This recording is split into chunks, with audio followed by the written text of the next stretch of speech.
Tutaataaganya mu mpeereza yaffe okukutuusaako ebyakagwawo.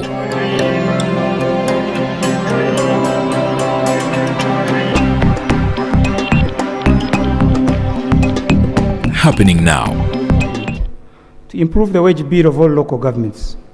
Last week, the local government negotiation team, we have, in accordance with the Constitution, the conditional grants are negotiated between the local governments and the sector ministries. And that was done last week, and there was a negotiation with public service. We are aiming at carrying out realistic wage analysis for these critical posts so that we have substantive officers for the most critical posts to 100%. Furthermore, I'd like to observe that Ministry of Public Service has put in place measures to expedite approval of requests by local governments to recruit and to fill the district service commissions. The Public Service Commission is expediting the requests to appoint the district service commission members. I think this should help us to result in less delays in the recruitment of staff. Issue number 5 was road equipment for cities and municipalities. The district urban community access roads are a responsibility of the local governments under decentralization. So each level has its own unique type of road for which it is responsible. Government has provided road equipment to all the districts, although some are reported to be in poor condition, and 13 of the districts got partial units. Government undertakes to procure a full set of road equipment units for all the cities and some critical equipment for municipalities next financial year. When I talk of the full set, I mean a grader, a wheel loader, a roller, a bowser, bump truck, tipper, and pickup. And we shall do that. Issue number 6 was the road fund for town councils and sub-counties. The local governments, through the associations, pointed out that we have not provided road fund for the newly created town councils. And I think this is right. But as pointed out, the local governments have been negotiating with the Minister of Works on this. And it's not good because inadequate funds for lower local governments affects the mobility of the citizens in the rural areas especially, and affects the implementation of PDM. So I'd like to confirm that Minister of Works, I've talked to my colleague, Minister of Works and Transport, is committed to provide funds through the budget for road maintenance for all town councils and sub-counties in the next financial year. This is their undertaking. I don't know whether the minister is here, if he could respond to that, why not now? But that would require perhaps a supplementary budget. Issue number 7, very important as well, the issue of fiscal planning grant. Right, Honorable Speaker, this comes especially from the urban authorities. Uganda is one of the countries with a high rate of urbanization. Our projection is at about 5.3% per annum. Indeed, colleagues, you know that when you leave home, you go back after a year or two, you'll find the growth centers in the rural areas have already grown into trading centers. It is important, therefore, that we plan for this urban growth so as to avoid slums and other pitfalls of poor or failure to plan. Honorable colleagues, in the last 2 financial years, government has been providing 2 billion shillings in totality for fiscal planning for all the urban councils. And we've only been able to cover 40 urban councils. I'd like to give relief to the urban authorities and to your honorable colleagues. I personally discussed this matter with His Excellency the President last Monday, not this one, the last week. And he directed that we increase this provision substantially so as to cover all cities, municipalities, and town councils. The President is interested in having modern, well-planned, and attractive cities and towns. And his instruction is to budget for shillings 2 billion for each city for fiscal planning, shillings 300 million for municipal councils, and shillings 50 million for town councils. We hope this will lead to better livable and attractive towns. We shall work as Minister of Local Government with the Ministry in charge of Lands, Housing, Urban Development, and Minister of Finance, Planning and Economic Development, to put in place measures to actualize the vision of His Excellency the President of a well-planned country. We call on the local governments. This kind of relief should result in better fiscal planning of our towns. So strengthen our resolves, colleagues in local government, so that we put our towns to good standards. As ministries affected, we shall strengthen our capacity for supervision and monitoring of this undertaking. Issue number 8, centralization of local government revenue. Right Honorable Speaker and Honorable colleagues, you will recall that this Parliament made a resolution that the local government own source revenue should be retained by them. Instead of being sent to the consolidated fund and they wait for a month or 2 or 3 and then it is sent back. The local government associations have complained against this practice. We as the ministry, we are at par with Parliament and the local government associations. We totally think that local governments are able to manage their local revenues. Then they should be able to utilize it, account for it, and give the necessary services to the people. So we continue to engage the Minister of Finance, Planning and Economic Development on this matter, so that the local governments are allowed to retain their local revenue. I've heard that it is the Public Finance Management Act which brings this about, but Right Honorable Speaker, my team has examined the Public Finance Management Act. Allow me to quote 2 provisions which are critical to this. Section 27(3) of the PFMA states, a vote, state enterprise, or public corporation shall retain revenue collected or received where the revenue is in form of levies, licenses, fees, or fines, and the vote, state enterprise, or public corporation is authorized through appropriation, not application, through appropriation by Parliament to retain the revenue. Moreover, Section 28(1) of the PFMA, which provides that all revenue or other money raised or received for the purpose of the government shall be paid into and shall form part of the consolidated fund. Honorable colleagues, this does not apply to all votes, especially local governments, because under the interpretation clause in the PFMA, government refers to central government.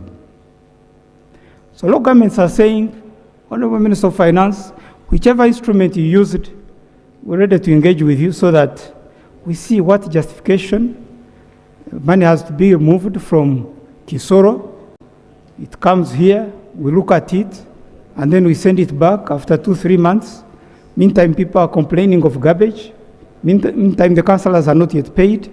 And then it has caused us a little bit of friction between the local governments because there is a sharing arrangement for local revenue. Now, when the sub-counties collect their revenue and it comes to the center, when it is moved from central government back to the districts, some districts keep quiet and they use the money.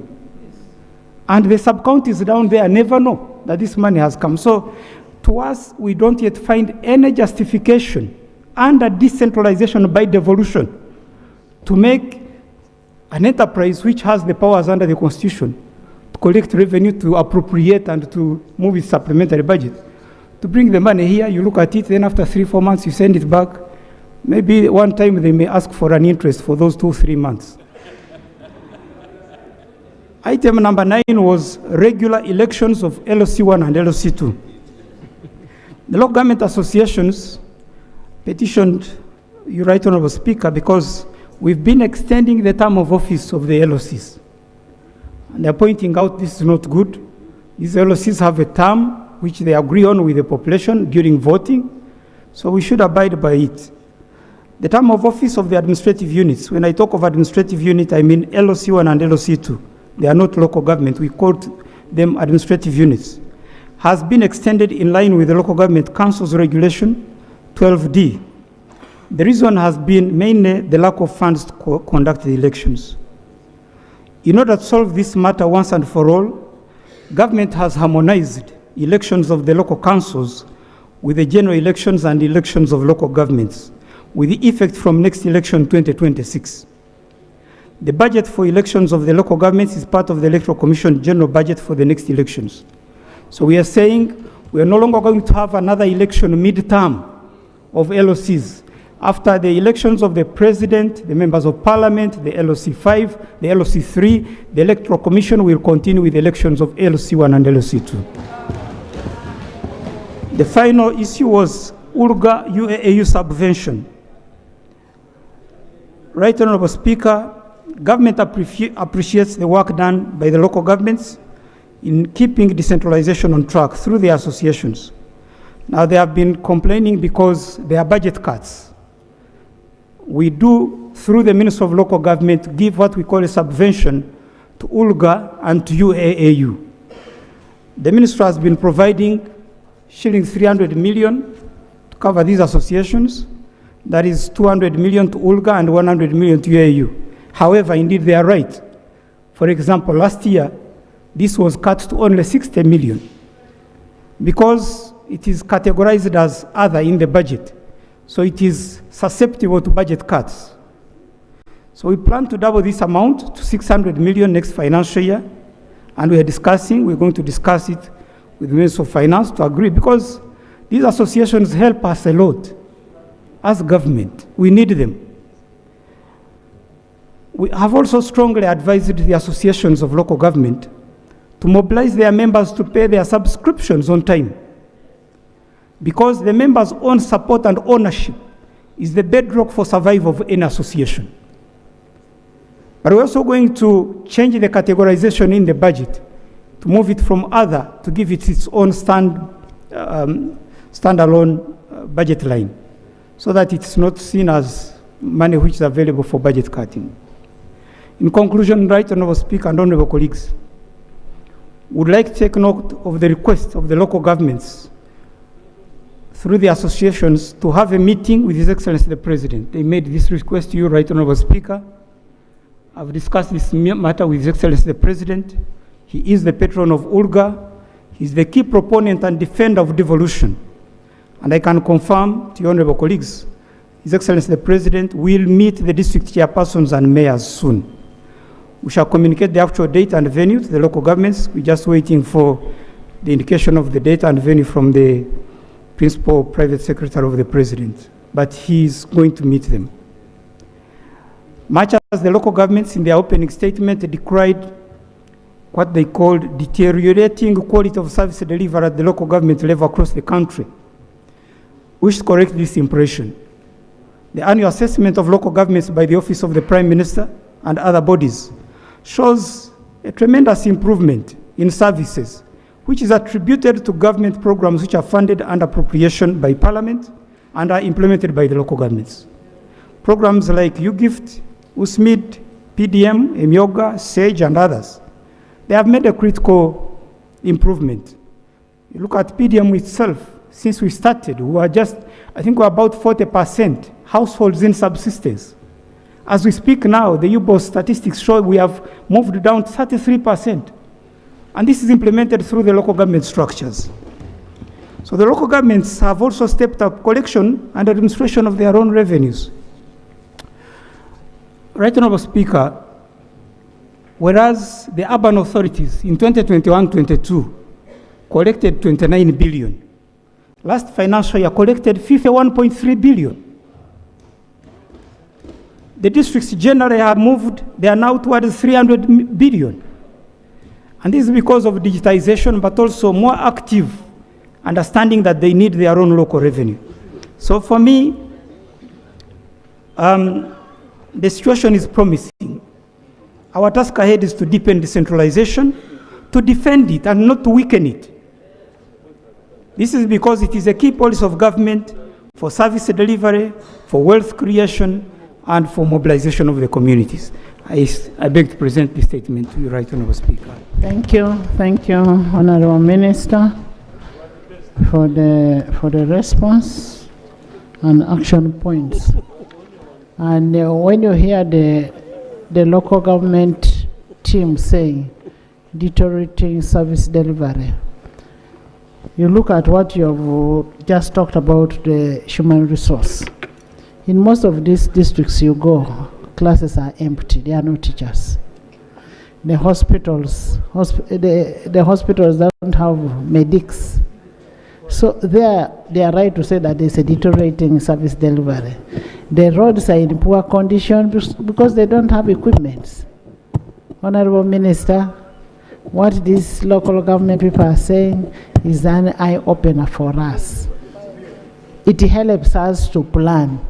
We should not sugarcoat it and say that everything is okay because we have PDM and whichever. But for us to reach to the end user of PDM, the road should be worked on. We need the road to be worked on. How do we collect that money then if these people do not have the workers to do that? So I think these people have a point which we must handle. We must resolve it. Honorable members, you've heard. But also on the issue of the monies that are collected, we need to appreciate that when you look at Article 176 of the Constitution, that's where it talks about the local government system. However, when you look at Article 191 of the Constitution, the power to levy and appropriate taxes is on Parliament, and it gives powers to local governments to collect money, taxes, levies. However, Parliament also enacted a law, that is the Public Finance Management Act, which now controls on how that money is collected and used and how the money should come to the consolidated account. Maybe one thing that we should request is when these districts collect money and they budget for that money, the money should be sent to them to be used early enough, not sending the money at the end of the financial year and the money bounces back. Yes, members, you've heard the report. Omara,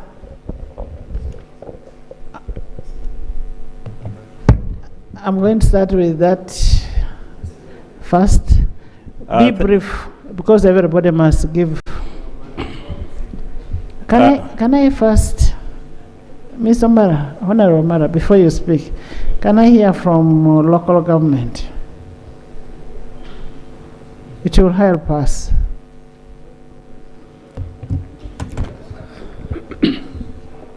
Thank you, Right Honourable Speaker. Right Honourable Speaker, I would like to appreciate the Honourable Minister for addressing the issues that concerned. But the major issues, Right Honourable Speaker, for example, on the road equipments, when we traverse all the districts in this country, the major concern of the districts are on road equipments. Most of the equipments that were supplied, many of them work for less than 1 year. They are all grounded. And many of the districts, they cannot afford to repair those equipments when they are spoiled. Right Honourable Speaker, looking at the procedures of borrowing the equipments, we have regional offices. We have one in Gulu, Barara, Bale, Soroti, but those regional offices, wherever the districts move to borrow the equipments, they don't supply them, and we discovered that many of them are giving those railroad equipment for hire. They are hiring those equipments, in fact, they are working money instead of helping the government offices.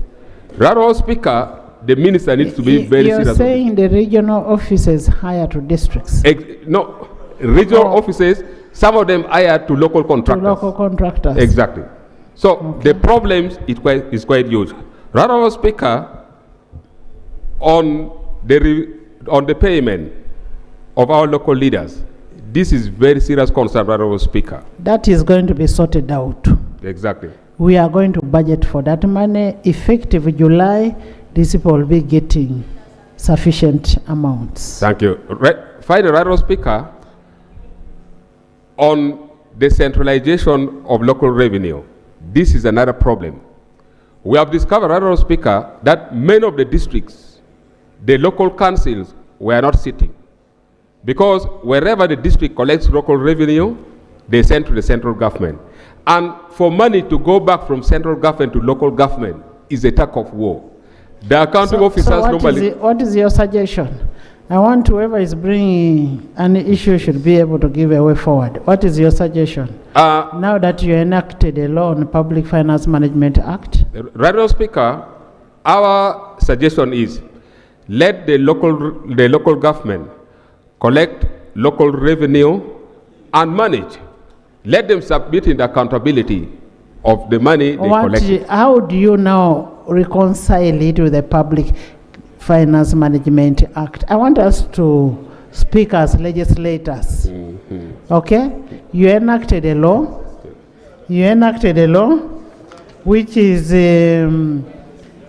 section 27(3)(a) of the Public Finance Management Act. You get it, eh? Then 28(1). How do we cure that? The only way you can cure is to bring an amendment. Exactly, yes, yes. You get it, eh? Exactly. You will not continue lamenting in this house when you know the power. You are the ones who created this, and the power to remove this is still in you. Right, Honorable Speaker, I recall Honorable Betty raised this concern, and she brought it as a motion on the floor of this Parliament. And Parliament resolved... Does a motion amend an act of Parliament? No. Thank you. Right, Honorable Speaker, as you guided, you need to bring it on the floor of Parliament, and we do the amendment. Otherwise, what the Honorable Minister has raised is very serious concern, and I pray that government should take into consideration. Honorable Zima, just a minute. Let me hear from Honorable Zima. Yeah, thank you, Madam Speaker. Madam Speaker, I want to make comment on 4 areas. One of the areas is... I thought you were reacting to what you were saying. As public service, okay. Okay, it's okay. Okay, I just wanted to give my submission. I thought you had okay. Finished. Okay, please. And I'm giving each of you 2 minutes. On the issue of employment, you have rightly mentioned that whatever the minister concentrated on and rated as 70% is the core head of departments who are seated at the district headquarters. But when you go to health sector... In ASIS. Yes, who are mostly maybe, just as he had said, principal human resource officers, DHOs, what. But when you go to these healthy units, you find that the human resource is lacking. I'm a member of Park local government. Most of the districts, their rating for teachers and health workers are below 50. I was talking to one of the Humiki persons who called me from Herua Health Center. He was telling me the whole health unit, grade 3, had only 2 midwives. One was granted the study leave, the other one was granted the maternity leave. All the women who come for delivery are just referred because there's nobody who is to attend to them. So I think we need to pay attention to this. In the education sector, many of the schools do not have even teachers up to 6 or 7, no. Some of them have 5, 3, and the rest. There was a school where they were circulating that all the children failed. And in that school, I managed to go. There were only 4 teachers, including the head teacher. And these ones are supposed to teach class of 7, children of 7 classes, from P1 to P7. So the issue of human resource in health sector and education, we should look into it. And then 2, the minister made a statement here that all the town councils are going to be given road fund. But we are aware that some of these town councils and even sub-counties are still sharing money with their mother sub-counties. For example, I have K sub-county where Lobe Town Council was created and the Arilo. These ones are still relying on money given to KE as their mother sub-county. Now, if we were saying here that Ministry of Works is going to give money to all these other sub-counties and town councils, and yet these town councils do not have IPF, their integrative planning figures, as a separate, how are we going to channel this? The best I knew was that they were giving 50 million for this new town council. Thank you. Honorable members, even as we discuss this, I want the Public Service and Local Government Committee to go and look at these issues that are on the ground, to harmonize what the petition is raising vis-a-vis what the minister's response is. I also have a report from the shadow from opposition, and this will form the budget framework paper. If we are saying that we need 30 million for training, then it should come out from the committee as a recommendation to form what should be put in the budget framework paper for us to consider it in 2026-2027 budget. Thank you so much, Right Honourable Speaker, for giving me the opportunity. I want to thank the Minister for his report, and I want to respond to 3 areas. One, on the issue of centralization of government revenue. Right Honourable Speaker, this was done before the provision in the Public Finance Management Act was instituted, and it was discovered that most of the local governments were understating revenue in their budget. So when the matter was centralized, immediately the amount of the money increased. So the issue is not so much about... They were under-declaring. They were under-declaring revenue. Okay. So when this matter was centralized, because we only have one treasury. Honorable Gwang has something? Information. Information. Before we get the information, I want these kids to leave. We have in the public gallery this afternoon pupils from Alpha Nursery and Primary School, Kapchora. Kapchora, welcome. They are represented by Honorable Cheptori's son and Honorable Chemutai Phyllis and Honorable William Chemonges and Honorable Adid. You're welcome. Thank you for coming all the way from Kapchora. Join me in welcoming them. Thank you so much. Thank you. Then we have pupils and teachers from Dr. Ambrose Soli, Memorial Primary School, Agago. They are represented by Honorable Akelo Beatrice Okori and Honorable Lagen David and Honorable Okot Amos. You're most welcome. Thank you for coming. Thank you so much. Honorable Gwang, we are on debate. Come on. Madam Speaker, I just wanted to give some information to my colleague. Honorable Okot Amos is the one representing them. Thank you, the Right Honourable Speaker. You know, we are in a very hectic and hot period. And if my people who are coming from Kalango, they have reached here, and then to hear that they are being represented by Agago County, not Agago North County, who is Sokot Janamos, it may cause me a problem. However, I want to welcome them all to the Parliament of Uganda. You're most welcome. Madam Speaker, for the record also, they traveled a very long route because of the roads. The roads in Agago to reach Kalango is not easy.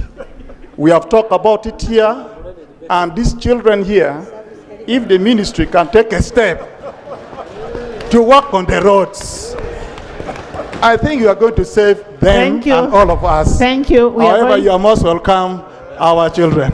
God bless you. Children, we are going to work on the roads for you. You have very good leaders who are speaking for you. Go and tell your parents to vote for them. Thank you. Honorable Gwang. Madam Speaker, I wanted to give information to my colleague and to the House, and I want to refer to Mbale City.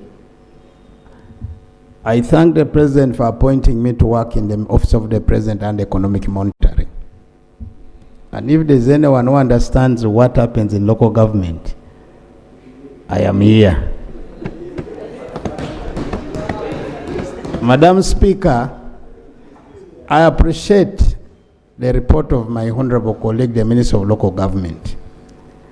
But the question of us wanting to amend the Public Finance Management Act is one I would really want to implore Parliament to be cautious. Let me give an example. The government of Uganda... Honorable Gwang, we have not said we are going to amend. Thank you so much. It is a process. Thank you so much. It's not something just you don't dream. There is an intention why that clause was put there. Thank you very much, Right Honorable Speaker. There was a project under African Development Bank for the construction of these markets. I can quote the one of Mbale City. That market, government spent almost about 27 billion Uganda shillings. But according to the budget of Mbale City, in a whole year, they were only declaring 12 million. The whole year, 12 million. The whole year. After I carried out an inspection, His Worship the Mayor, whom I love so much, a progressive leader, wrote back to me after my intervention that within 1 month they had collected almost about 67 million. So where is the problem? There's a problem of corruption, but also there's a problem of an undeclaring revenue to the central government, deliberately, because this was done by technical people, whom I want to confirm. The municipal authority, then city authorities know them very well, but I thank God I'm out of it, and I really want to pray that I don't go back to it. So my brother, that is a good information. Let people present. Let me first finish. Yes, so Madam Speaker and honorable members, I was just saying that the issue is under declaration by local government authorities, so it's good that we centralize tax collection. I think the only issue which we must look at is the funding of local government. In the past, Right Honorable Speaker, the local government used to receive up to 15% of our total budget annually, but now it has dropped down to 7%. So the honorable members need to look at more of the funding of local government than centralizing of the local government revenue to the districts. The other issue, Right Honorable Speaker, is on road equipments. I think the recommendation for the cities and municipalities are okay. But Honorable Minister, the districts which have received equipments have since lost most of those equipments. As Honorable colleague on the other side said, that the regional government or the regional centers for road rehabilitation is not being helpful to the local authorities. So what we need is to look afresh. There should be an interministerial action really to support local government. Here it means the Minister of Works, the Minister of Finance, and the Minister of Local Government, to make sure that during the budget process, we provide sufficient money to the local authorities, especially for the repairs of the equipments. Most of these equipments have since collapsed, and we are relying so much on the regional centers for support, which is not forthcoming. So all this issue of road equipments must be looked at carefully across the board for more funding. And finally, Right Honorable Speaker, is on staff recruitment. In many of the districts, Right Honorable Honorable Minister, you find even in districts, there is some kind of negligence.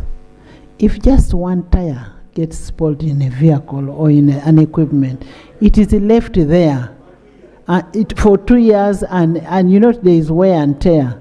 the vehicles are left there, nothing is done. At the end of the day, you say you don't have equipment. So I don't know how people handle government assets. Yes, youth. Mr. Speaker, I beg to be guided on interpretation of our own act. I have not read from the primary source, but when I read the statement from the minister, he seems to argue, basing on interpretation, that the current PFMA Act, as it stands, is pro-retention of revenues at local government level. He goes ahead to quote 27(3)(a) and 28, which categorizes government as central government, with the hindsight that our constitution, if my memory serves me well, 163, says local governments are autonomous bodies with powers to appropriate. Right Honorable Speaker, I beg that I be guided. How do we interpret this act of our own? Which article? If my memory serves me very well, Article 163. That's not correct. I don't know if it is 173, I think. 173. So I beg to be guided how this House can interpret our own act, because we might rush to amendment and yet the problem was foreseen and solved. Moving from You see, when you look at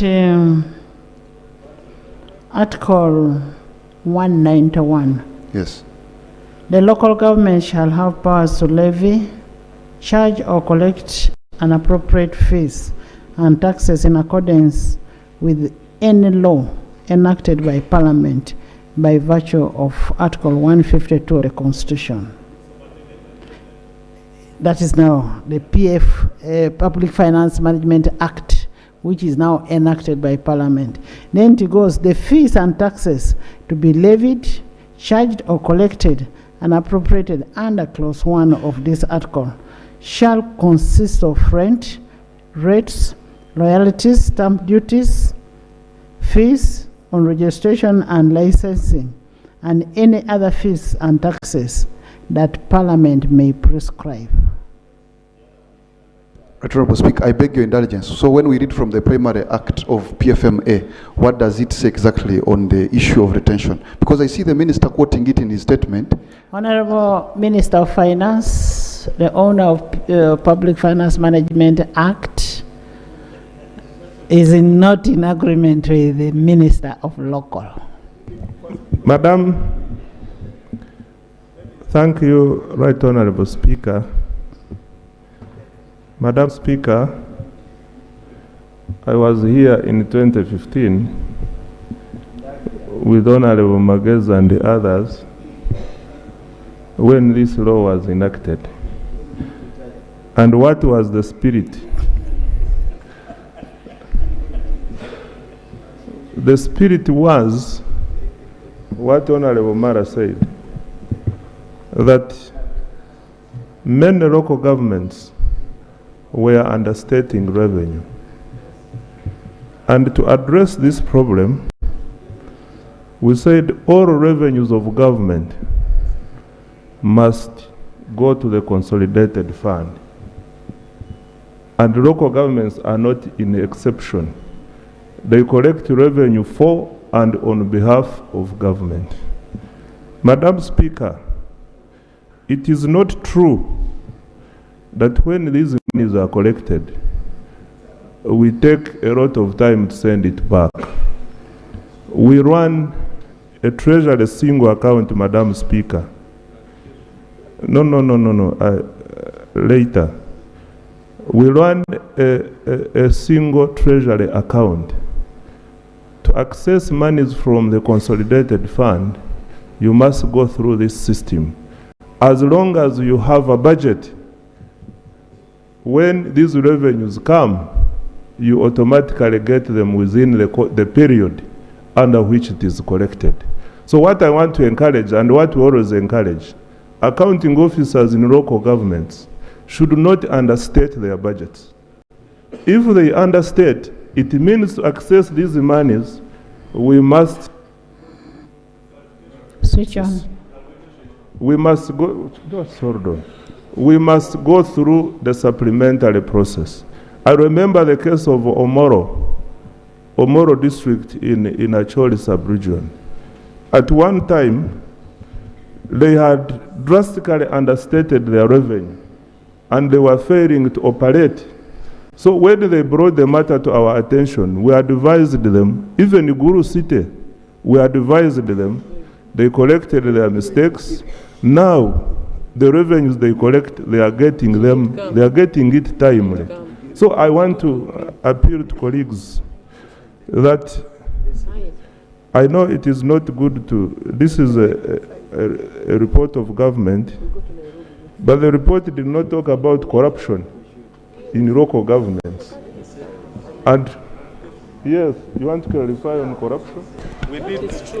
Honorable Minister, thank you, Right Honorable Speaker.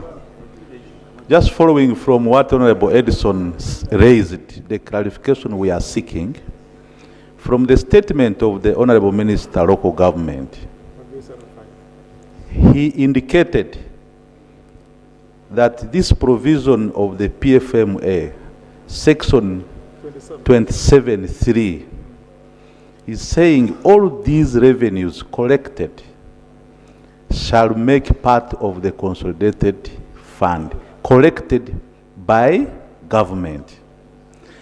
In the definition, in the interpretation section of the PFMA, government refers to central government agencies, and it excludes local governments. That is the clarification we are seeking from you as the Minister of Finance, whether the revenues we collect from the local governments that do not form part of government envisaged in the PFMA should also go to the consolidated fund. That's the clarification we need. I think also somewhere, it is long ago, we can refer from our system. I think somewhere we said that in terms of managing public finances, the Public Finance Management Act supersedes all other laws. I remember we talked about it somewhere. Yes, it is there. Therefore, for me, my guiding principle is the Public Finance Management Act, which defines for me revenues of government and how they are spent. You cannot access this money without going through the consolidated fund. And to access money from the consolidated fund, you must be part of the Treasury single account. Honorable Speaker, but we are quoting the same Honorable act. members, honorable members, all what you're speaking about rotates around money. Money. If we had sufficient funding for local governments, we would not have this topic here. When we look at our national budget, Honorable Minister, you are the one who brings the budget here. Of course, it is an executive function. When you look at our national budget, the local government takes only 9.5%. If you stood firm as a house and said we want money to be increased for local government, we would not be talking here. So let's stand firm and say, let's increase money for local government. All these issues will be resolved. We will not have a debate in this house.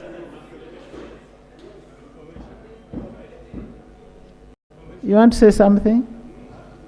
No, I'm still on funding. On funding.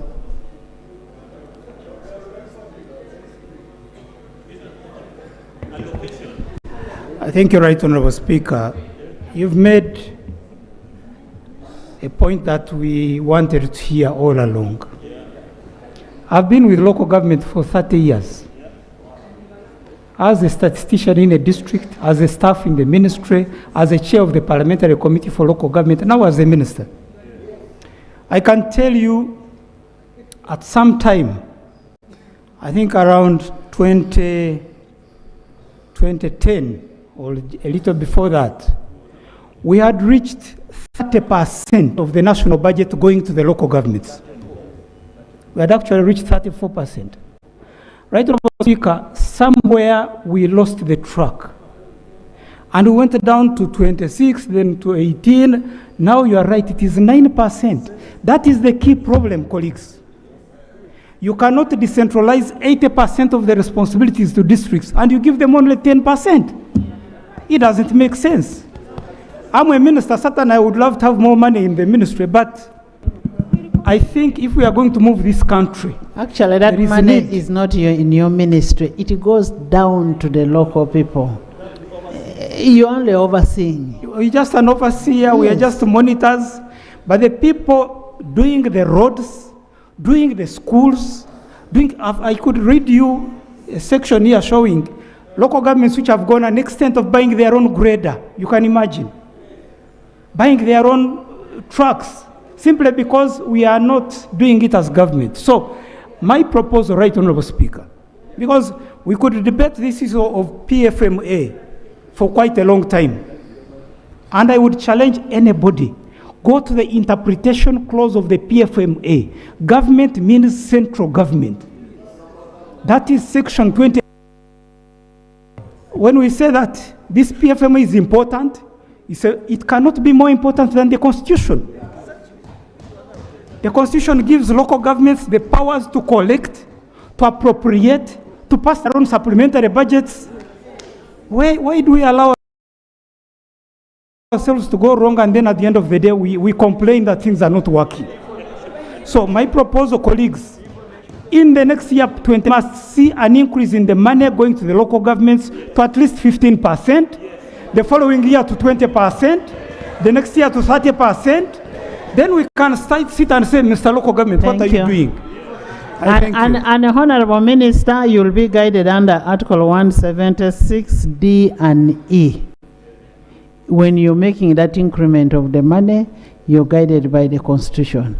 So let's make sure that our local governments are well facilitated. So I expect the committee to bring me that report that will form the budget framework paper for local governments. Next item. Honorable members, we've already got a solution to this. Next item. Item 4.2 of the order paper. Statement by Minister on the cause of the brownish cloud, foul odor and oily film and white cream on Lake Bunyonyi and proposed actions. Honorable Minister. Thank you, Right Honorable Speaker. Thank you for allowing me to present this statement on the cause of the brownish cloud for odor and oil films and white creams on Lake Bunyonyi and the proposed actions.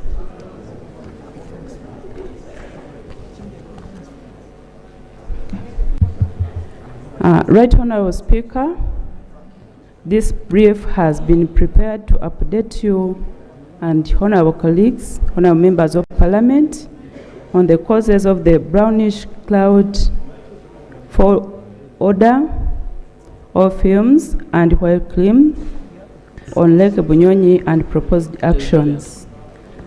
Right Honorable Speaker, as you are aware, over the last few weeks, waters of Lake Bunyonyi have suddenly turned brownish and began emitting a strong foul odor with an oil film and white cream floating on the water.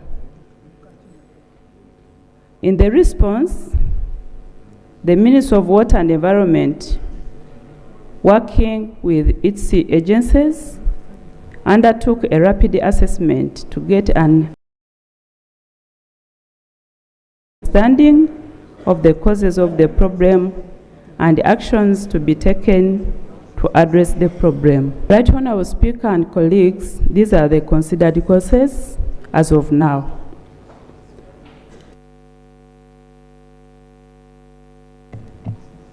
One, Right Honourable Speaker, lakes often undergo a natural process of water turnover, where the deeper, colder water mixes with the warmer water at the surface, leading to increased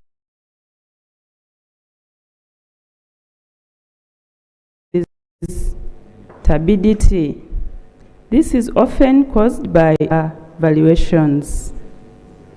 The increased temperatures in the dry season and heavy intense rains in the wet season increase the frequency of lake turnover, not only in Bunyonyi but also in other systems in Uganda.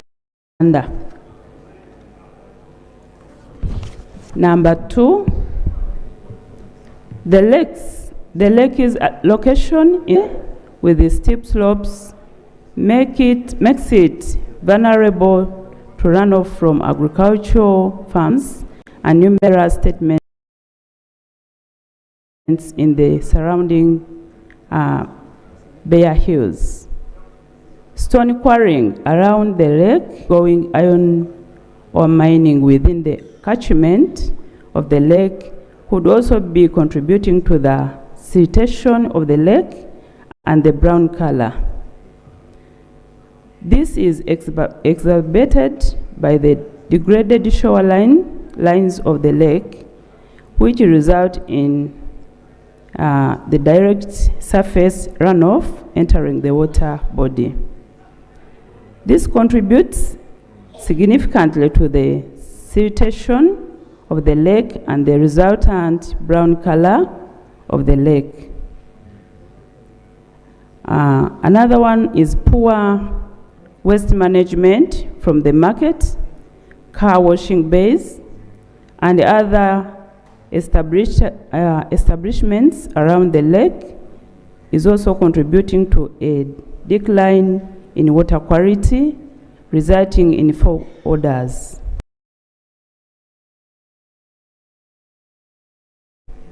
Oil fumes and white cream on the lake.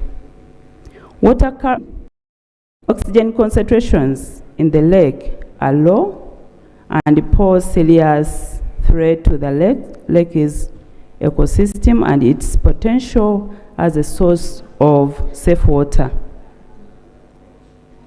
The current brown color of the water all over the lake, which has lasted for about 3 weeks, could be due to the mixing of sediments that have settled at the bottoms of the lake with those coming into the lake from the surrounding hills due to runoff. The brown color, Right Honourable Speaker, observed all over the lake implies that dissolved organic matter in the water has reached a critical level. Right Honourable Speaker and colleagues, these are the proposed measures we are considering as of now. According to our regulations, the Ministry of Water and Environment has undertaken regular assessment and inspection to ensure compliance around the lakes.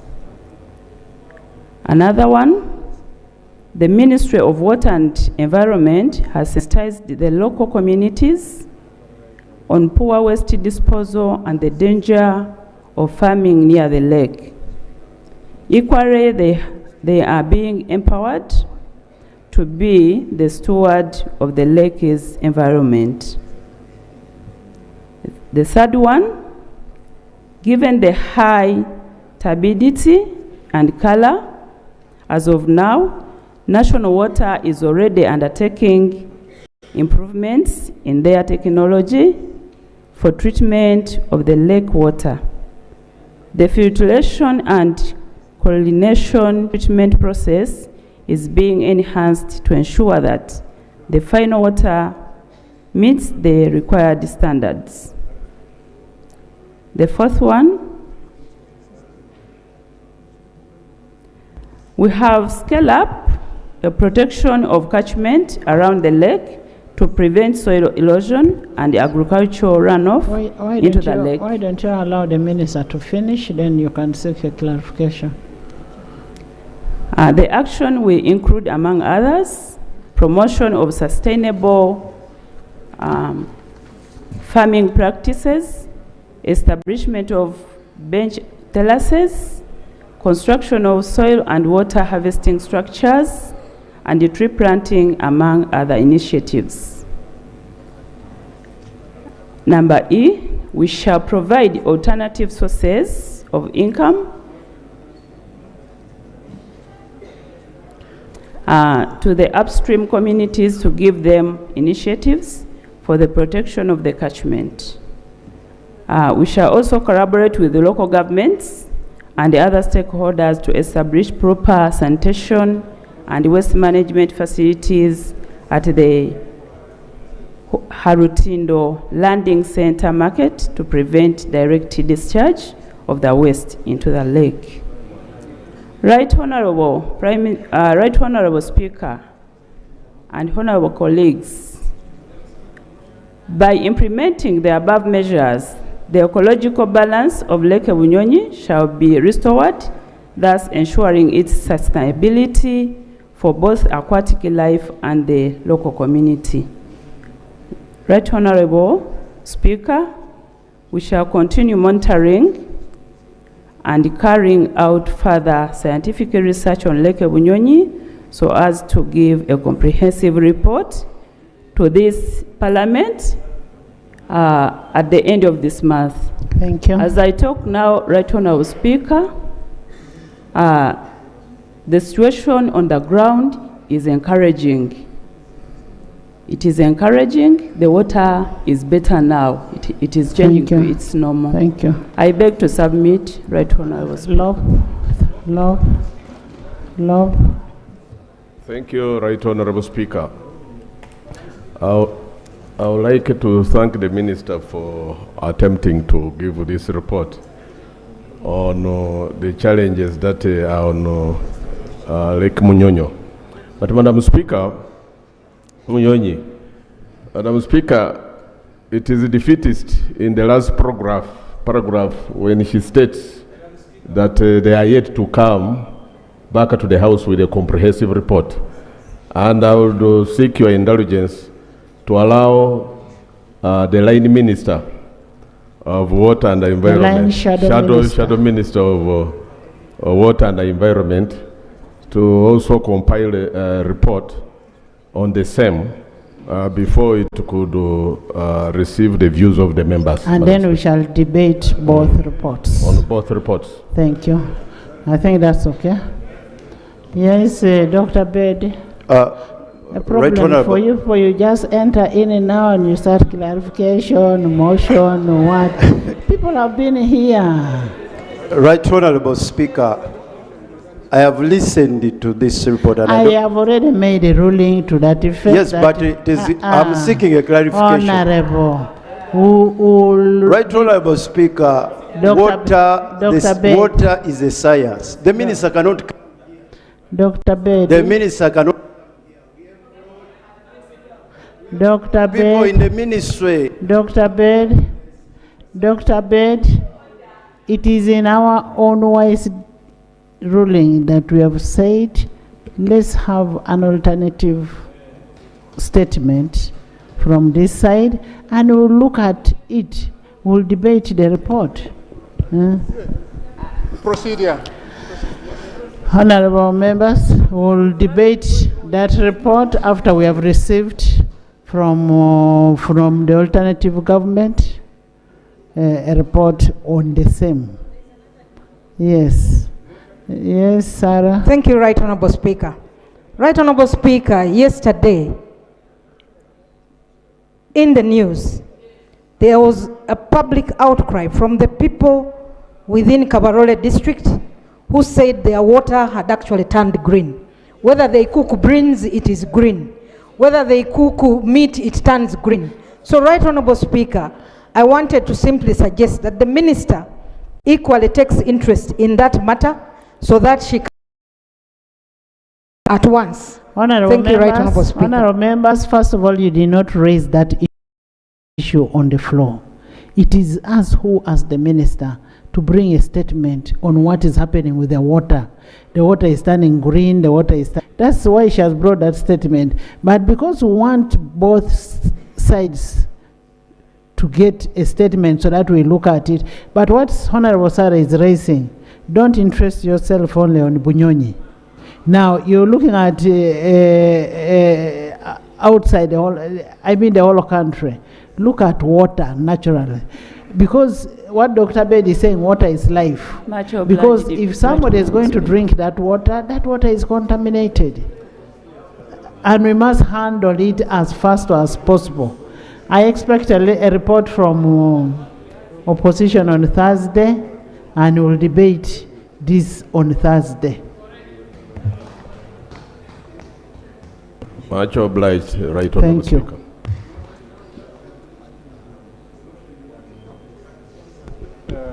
Thank you very much, Right Honorable Speaker. I am moving this motion under Rule 63.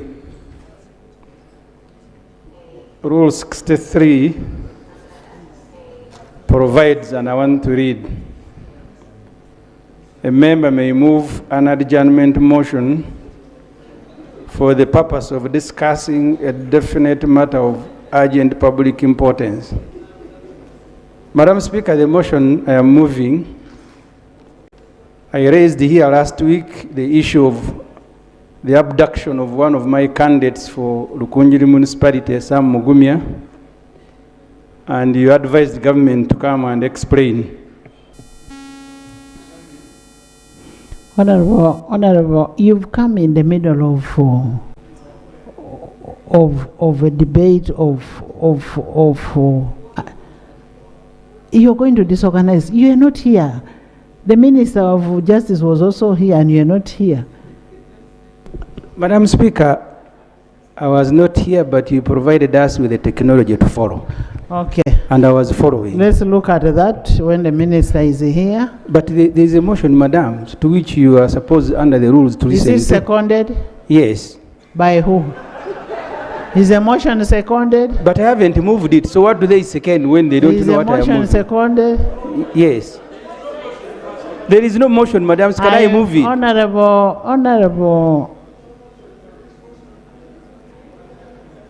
Honorable Semuju. Yes, Madam. Let's finish today's work. You will bring your motion tomorrow. Next item. I must finish local government today, whether you want it or not.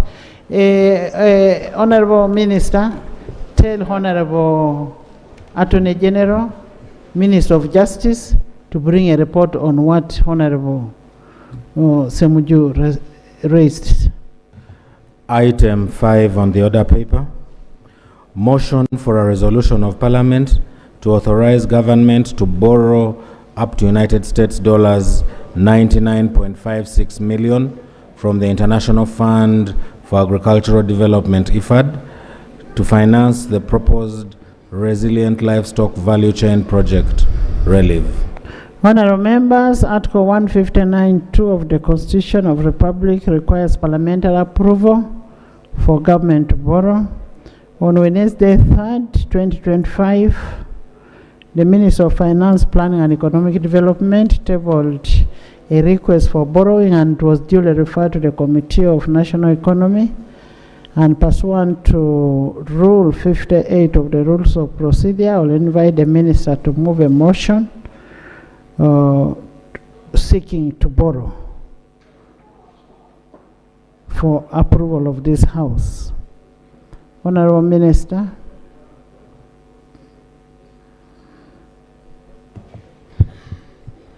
Thank you, Right Honorable Speaker. Right Honorable Speaker, Pursuant to Article 159(2) of the Constitution of the Republic of Uganda and Section 36 and 37 of the Public Finance Management Act 2015 as amended, and Rule 58 of the Rules of Procedure of Parliament, I beg to move a motion for a resolution of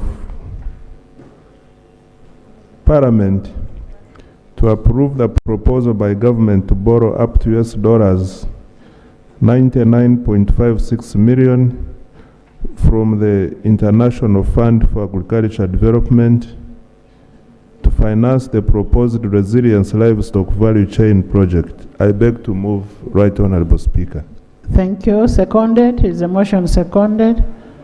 Seconded by Avuru, by Lagen, by Ayume, by Nandutu, by Rukungiri Municipality, by Afidra, Chemongesi, Elders, Isingiro, Honorable Kasai, Honorable Aisha, Honorable Lanyo, Honorable Nekesa, Olobo, Isodo, Koluo, Wanda, thank you. Wakorach, thank you. Wakorach David. Peter. Wakorach Simon Peter. Simon Peter, SP. Yes, Wakorach, but you resemble with the Lagen. Madam Speaker, the goal of the project is contribute to improved livelihoods of smallholder livestock farmers in Uganda. The project development objective is to enhance income, nutrition, resilience of smallholder dairy and beef producers.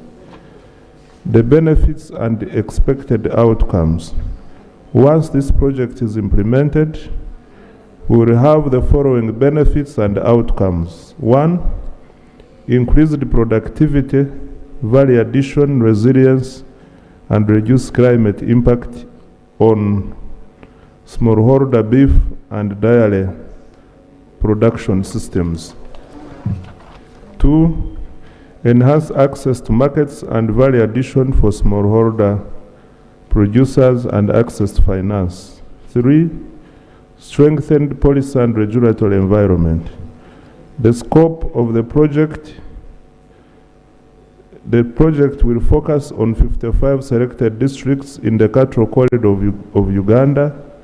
The districts were selected based on the following: the high incidence and density of poverty, food insecurity, and malnutrition, hard size by the households, and potential for dairy and meat, value chain development, including markets for animal-sourced products, high potential for women and youth to get involved in the dairy and beef value chain, and climate vulnerability. In addition, the selection was based on subnational priorities and potential complementarities with ongoing development initiatives in the dairy and cattle industry. The project has got 3 main components. Component 1 is increasing productivity and resilience and reducing impact of climate change on production.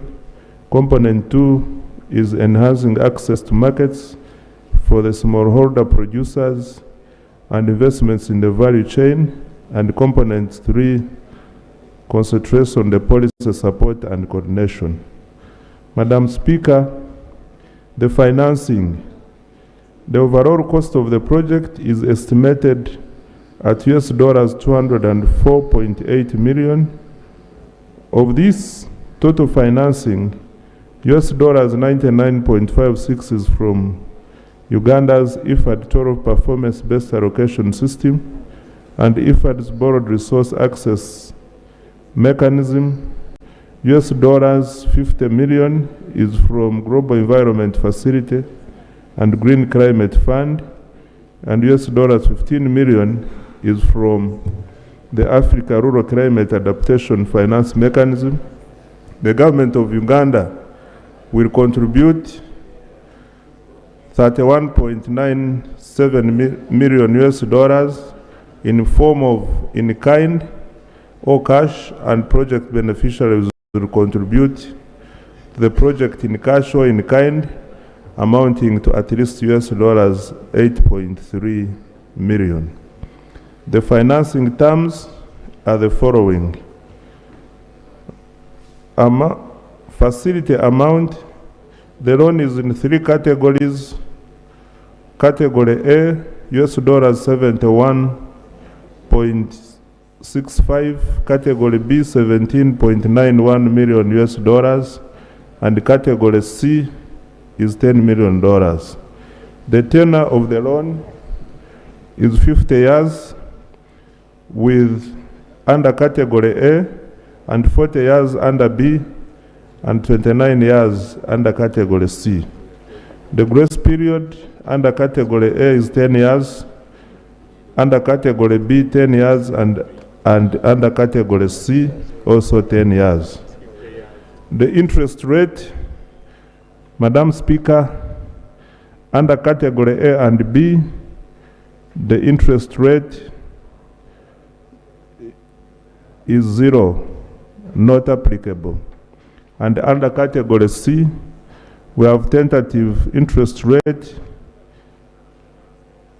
of 5.35% at the time of IFAD board approval, and the market reference rate of 4.4% plus variable spread of 0.9% plus maturity premium of 0.05%. The service charge under category A is 0.1% per annum, and under category B is 0.75%, and under category C, the service charge is not applicable. What are the benefits? The project will directly benefit 400,000 households, and this is an equivalent of 2 million beneficiaries, indirectly through the different components or activities, and will have a minimum target of 40% women and 25% youth. Madam Speaker, with this justification, I submit to the House for consideration. Thank you. Thank you, Honorable Minister. I now want to invite the Chair to present a report to the effect. Thank you very much, Right Honorable Speaker, colleagues, honorable members of Parliament. This is the report of the Committee on National Economy on the proposal to borrow up to US dollars 99.56 million from the International Fund for Agricultural Development, IFAD, to finance the proposed Resilience Livestock Value Chain project. Right Honorable Speaker, I beg to lay the report of the committee and the minutes of the committee before I read the report. Please I beg to lay. Right Honorable Speaker, the Minister has given a background to the project. On the 3rd of September, the Ministry of Finance, Planning and Economic Development laid this loan proposal to the House, requesting for approval. You referred this loan to the Committee on National Economy. The committee scrutinized the loan. We had an interaction with the Ministry of Finance, Planning and Economic Development, together with the technical staff from Ministry of Finance. We had a meeting with the Ministry of Agriculture, Animal Industry and Fisheries that is implementing the loan. And the committee also went ahead to review the documents that were laid before the committee as they were presenting the loan. That includes the minister's brief on the proposal to borrow US dollars 99.56 million US dollars from IFAD to finance relief, and then the relief feasibility assessment report. Right Honorable Speaker, we also looked at the draft financing agreement. Initially, when the minister laid the brief in loan in category C of the loan, the financing agreement indicated 29 years, and the ministry accepted. We corrected it together with the ministry, and we brought it to 29 years.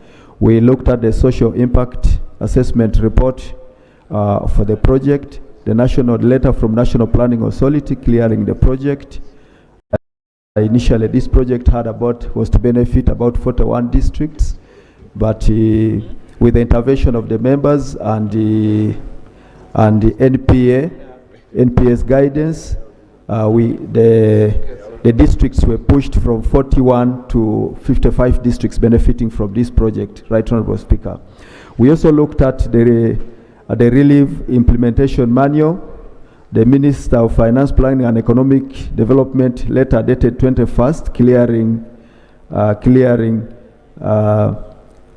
that is the financial implications of the loan. And then the resilience relief appraisal documents, the procurement plan, the management structure, and the physical and financial progress report on externally funded projects. Right Honorable Speaker, the committee went and looked at the performance of previous projects that were under the sector, and more specifically the one for Uganda's climate smart agriculture, which is actually not doing very well. The loan was approved. The loan was approved on the 25th of June 2024. The closure is supposed to be 2028, and the loan amount is $325 million US, and to date the disbursement is only 26.51 million US dollars, translating to 7.6% of the loan amount. We're looking at loans that are not doing very well in the project. We're also looking at the one for irrigation for climate resilience, which was approved in December 2020, and to date the disbursement is only 21%. We looked at the national oilseed project, which was approved in July 2021, and it was 99.59 million US dollars, and the disbursement is only 19%. Right Honorable Speaker. Right Honorable Speaker, the committee looked at the project at the target population of 200,000 households. That has been stated by the minister.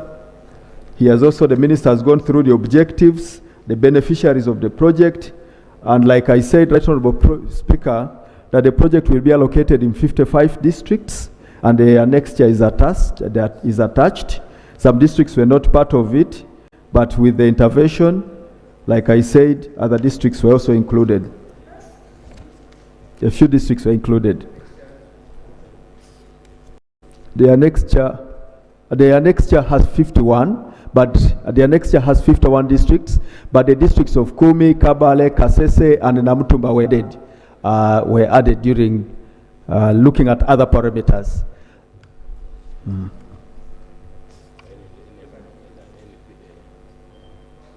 We shall find out from the ministry. The districts were selected based on the following criteria: the high indices, the high incidences of density of poverty, food insecurity, malnutrition, 2, hard size by the households, and potential for dairy and beef or meat value chain development, including markets for animal-sourced products. 3, high potential for women and youth to get involved in the dairy and beef value chain. And 4, that is climate vulnerability. In addition, the project selection was based on subnational priorities and potential complementarities with the ongoing development initiatives in dairy and beef projects. Right Honorable Speaker, the project components have already been mentioned by the minister. I request that, Right Honorable Speaker, the financing, the cost financing of the project, and particularly the IFAD loan, that finances about 99% of the loan, and specifically the committee was looking at the funding by IFAD, the 3 loan components.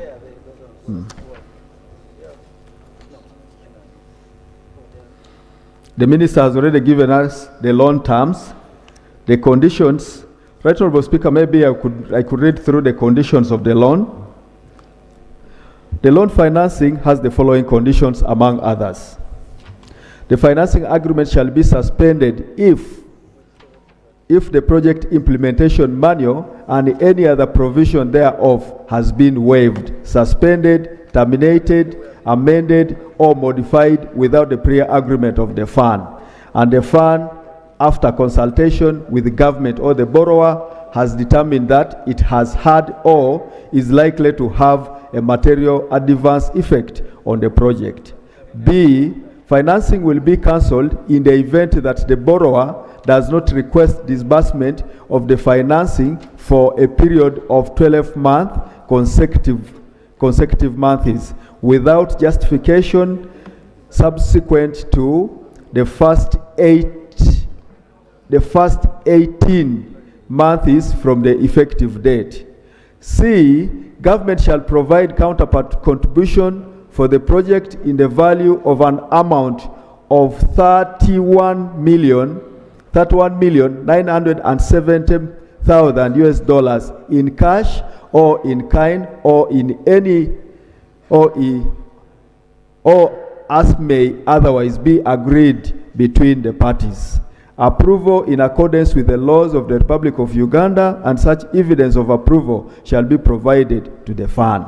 Conditions precedent to effectiveness are the legal opinion of the Honorable Attorney General clarifying that the financing agreement has been duly executed and is legally binding on the Republic of Uganda. The resolution of Parliament approving the terms and conditions of the loan, and C, a certificate issued by a duly authorized representative of the borrower listing the persons authorized to sign on behalf of the borrower the drawdown request and any certificate in connection with the loan.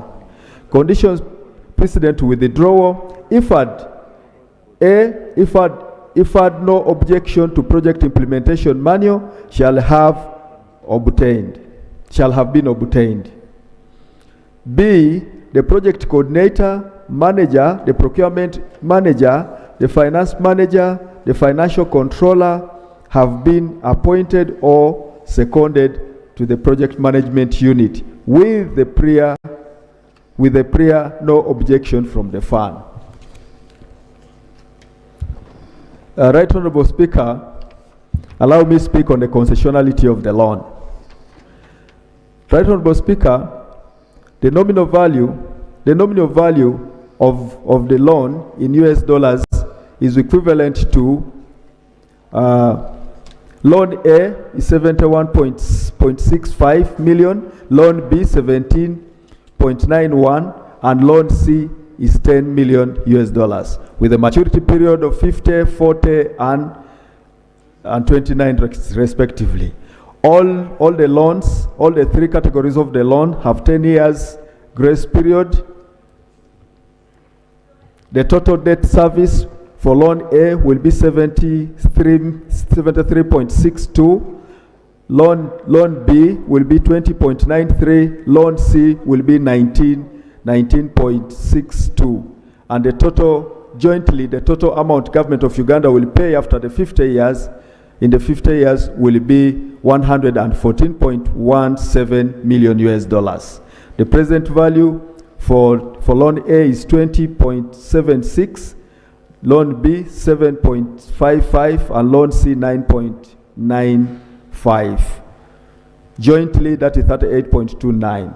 The grant element in loan A is 71%, loan B is 58%, loan C is 19%, and jointly the concessionality is 62%.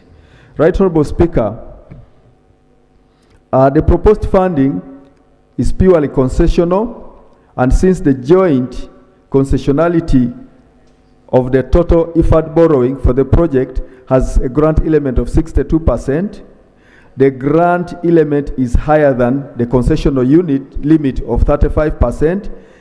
as stipulated in our budget, in our public debt management framework 2023 to 2024, 2027, 2028, as well as the IMF and the World Bank thresholds.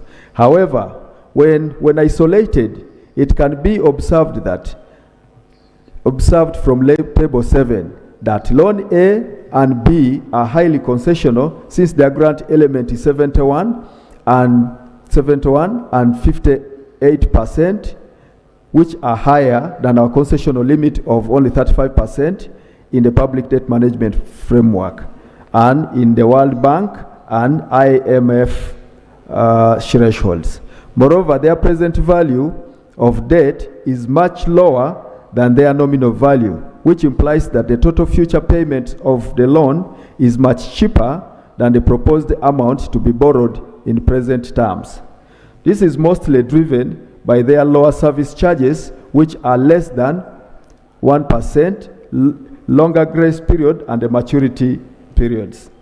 On the other hand, loan C is semi-concessional, since the grant element is 19%, which is lower than 35% of the concessional loan, but higher than 10%, the limit for semi-concessional loans. The present value of the loan is $9.98 million, which is lower than the nominal value of $10 million, which implies that the total future payment of the loan is cheaper than the proposed amount to be borrowed in the present terms. Right Honourable Speaker, the budgetary implications. The project is not included in the proposed national budget for the financial year 2025-2026. In addition, the project is not listed among the projects in the public investment plan for the financial year 2025-2026. However, the report on public debt, grants, guarantees, and other financial liabilities for the financial year 2024-2025 lists it as one of the projects in the pipeline as of end of March 2025.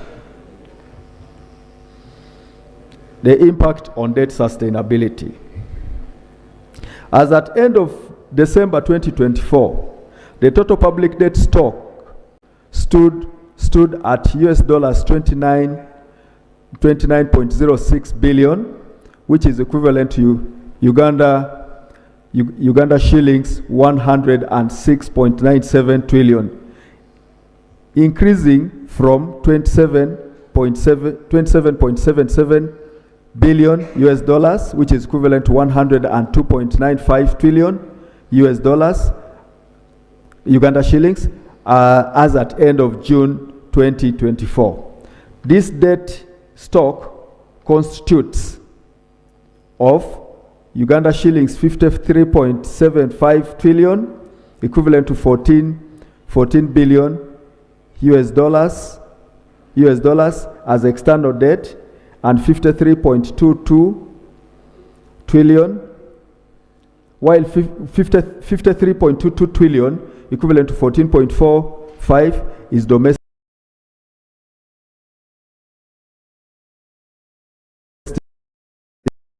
debt as at end of December 2024.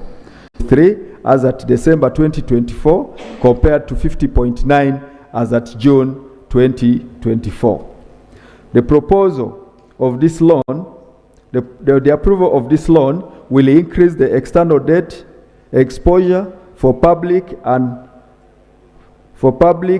publicly guaranteed debt by US dollars 99.56 million, and the share of the GDP by 0.16%, even though public debt will remain within the sustainable levels.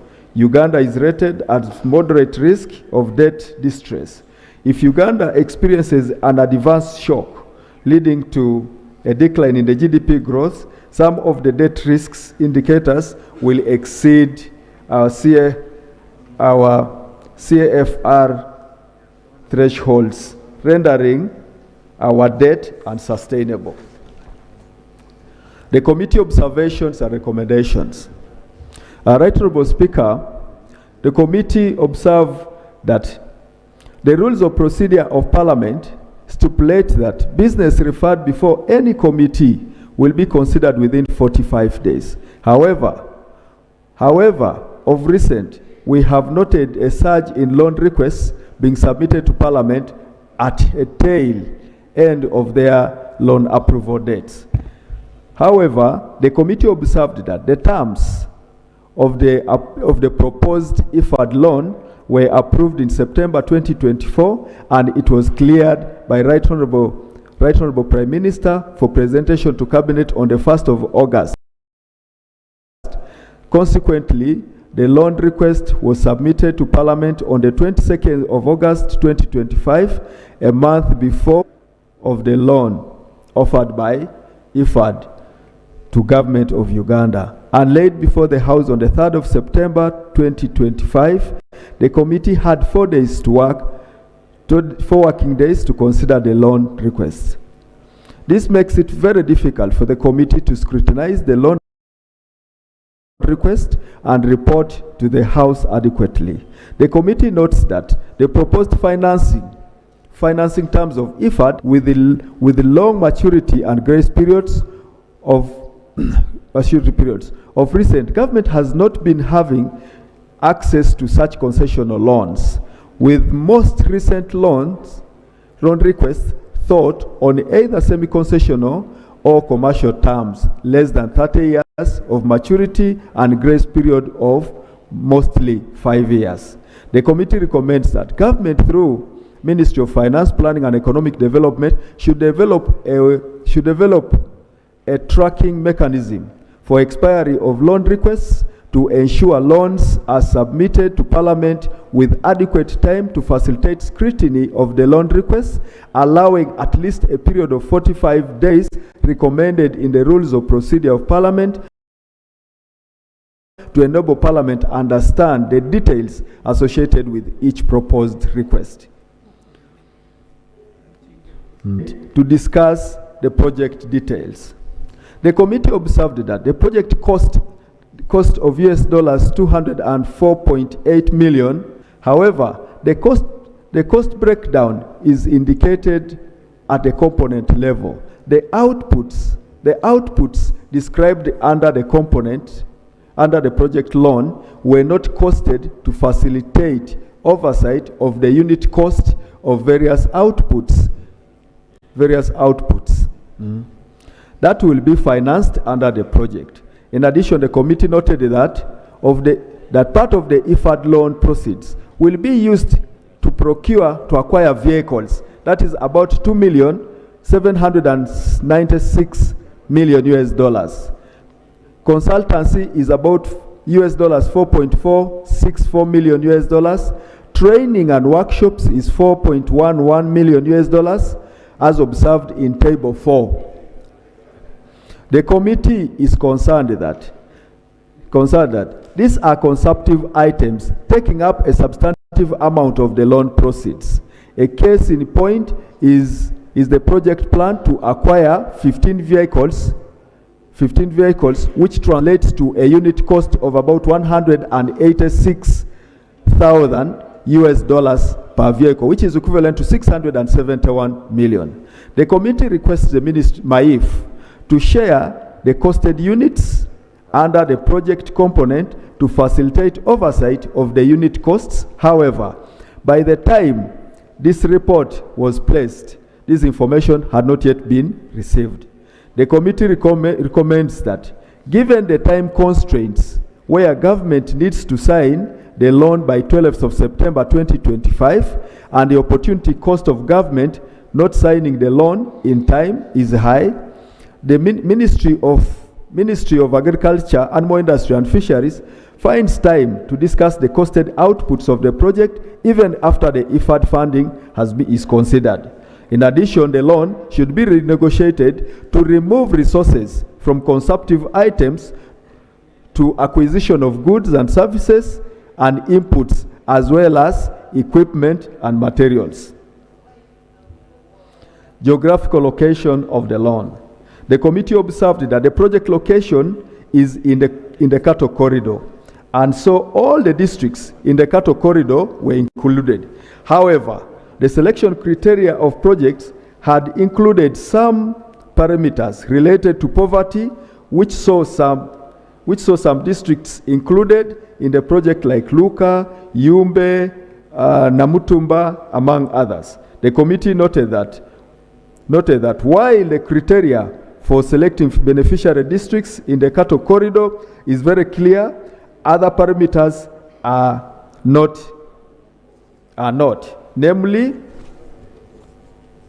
the high incidences of density of poverty, food security and malnutrition, the hard size of the households, and potential for dairy and beef value chain development, high potential for women and youth to get involved in the dairy and beef value chain, climate vulnerability, and subnational priorities and potential complementarities with the ongoing development in the dairy and beef industry.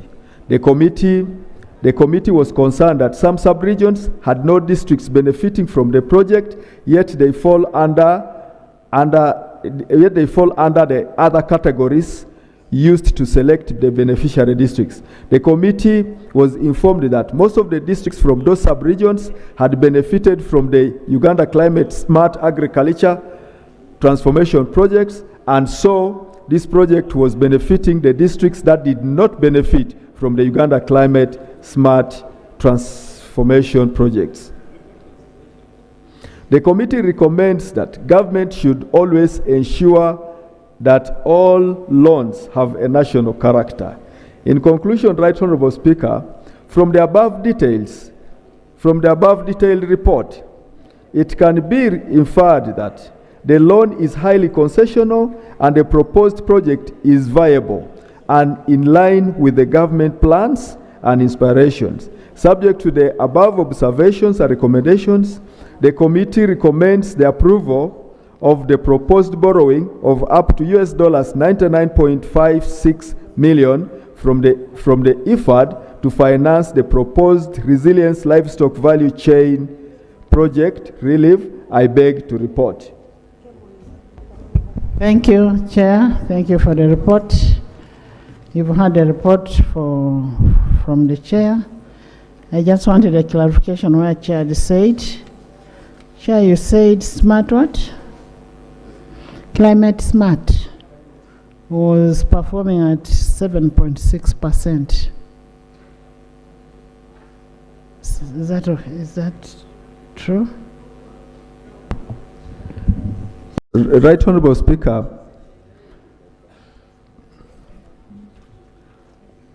you remember that on the 25th, the loan on Climate Smart became effective on the 25th of June 2024, and this loan was passed this very House. The loan amount was 325 million, and to date, most of the components in this facility have not actually taken off, except for the ones being implemented under local governments, that is the roads under. What activities have not taken off? Right Honourable Speaker, due to constraint of time, we're supposed to go to the field with the Ministry of Agriculture to assess the performance of specifically this loan. Because when we looked at the report that was laid by Ministry of Finance, Planning and Economic Development, they had only showed that the disbursement was only 26 out of 325 million US dollars. Only 26.5 had been received from the World Bank to finance this project, translating to the disbursement rate of only 7.6%. So the financial performance is actually indicating that it's very low. Compared, looking at the time, over the last 1 year, we have only had a disbursement of 7.6%. So maybe the Ministry of Agriculture, unfortunately the Minister of Agriculture is not here, maybe he would be the right person to explain why. No, he delegated the Minister of Finance. Where is Honorable Musasise? is gone out. Get for me, Honorable Musasi. Can I find out something? The interest that we are paying, are we paying the interest on 325 or on 26? Honorable Musasi,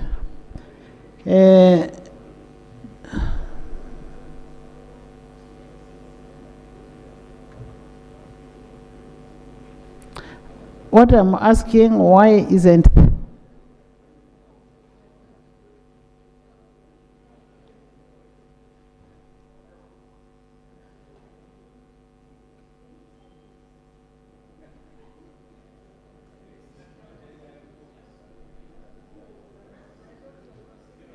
Yes, Honorable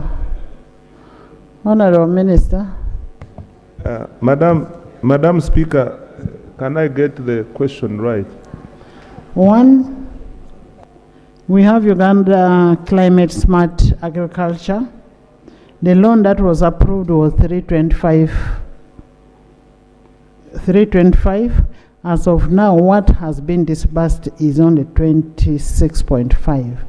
The question is, how come that we are performing at only 7.6? And then the second question is, when we are paying interest, are we paying interest on 325 or we are paying interest on 26.1? 26.5.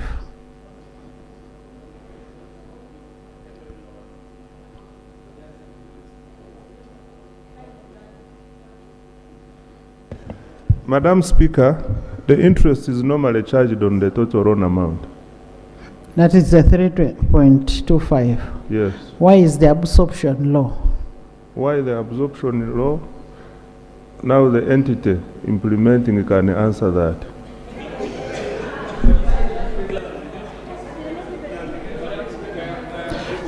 And then the districts, Honorable Chair, the districts where there is where we are implementing the climate smart, are they the same districts benefiting from this loan? Madam Speaker, the districts that have benefited or are going to benefit under climate smart should not benefit from this program. Yes. Yes. Yes, Honorable Chivombe. Honorable Speaker, I thank you. Right, Honorable Speaker, one, I've seen districts, I've just audited projects, and I've seen districts that are in smart, climate smart agriculture, whatever it is, are on the list of this one. Check Gomba. Gomba district.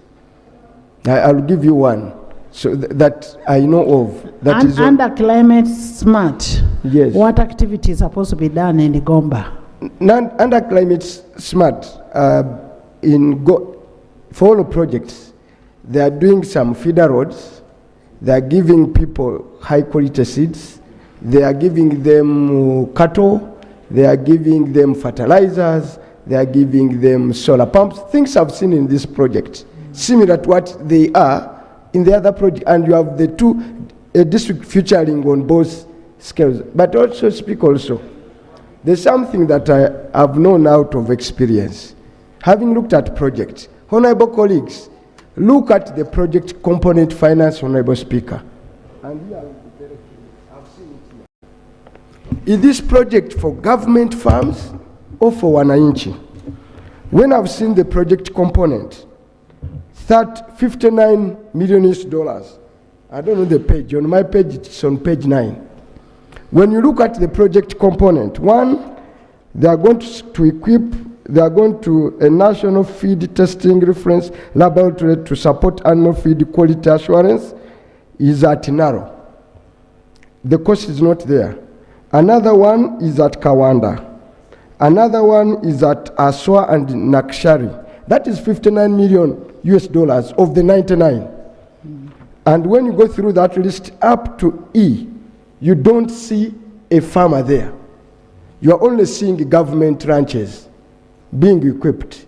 So this loan is specifically for who? And when you go to the third, the other component. Honorable, when the private farmers are being given, say, cattle or whatever, they get it from the government ranch. Yes, but so what happens is they provide for the government ranch, and then it is from the government ranch that this can be distributed to if you are to ranches. take that, then you are going to have only 2 centers, in Aswa and in Kashari something. But when I look to also project component 2, which is aggregation of production and access to market for smallhold farmers, 31 billion. And I looked at what they are going to do, solar pumps, whatever, rehabilitation and things of that for animal feeds. When you study this component and what he has raised, plus a management fee of $8 million US, which I've seen here, $8 million US is going to go towards management. And the other component has raised, is this project, because that's at the core of our report, is that most projects you have looked at don't press money where it is adequately needed. It goes to components where it is easy to eat the money through consultancy, through management, through other things. And by the time you evaluate a project component, and in my report I'm going to give you a couple, including the GROW, which GROW I looked at it, and the project loanable component is only $30 million out of 217. This looks like a classical failed project that is intended to benefit only the elite, not the real farmers. And I'm not convinced now that this committee has adequately looked at this, had time to look at this project, the benefits, who will put a project component on all these 59 and tell us who exactly is going to benefit. I see a similarity with the pile of projects I'm going to give you here. Yeah. None has succeeded. Okay, so we'll wait to hear your report. Let these students, pupils leave.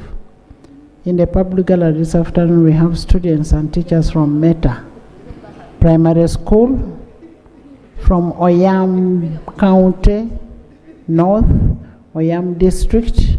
They are represented by Honorable Eunice Apio, and Honorable Santa Alum. You're welcome. Where are you? Where are the students? You're most welcome. Thank you so much for coming to Parliament of Uganda. This is your house. Thank you. We also have in the public gallery this afternoon, we have a delegation from Uganda Local Government Association and Urban Authorities Association. Where are they? We have Honorable Kitata Abdul, LOC 5 Luengo, they left. We have Honorable Turali Alon, LOC 5 Chairman Isingiro, who is an opposed already. We have Honorable Akuku Richard, Secretary General, Local Governments. Thank you for coming. Yes. I want to thank you very much. Even before we discuss this request, the chair of the committee has raised the fundamental issues. First issue is that they did not have adequate time to scrutinize this loan request and therefore advise Parliament adequately. That is in his report. Then he says you have nearly $3 million to buy 15 vehicles. Management, etc. They were unable to look at the detailed cost component. And then the chair of the committee, while presenting the report of the committee,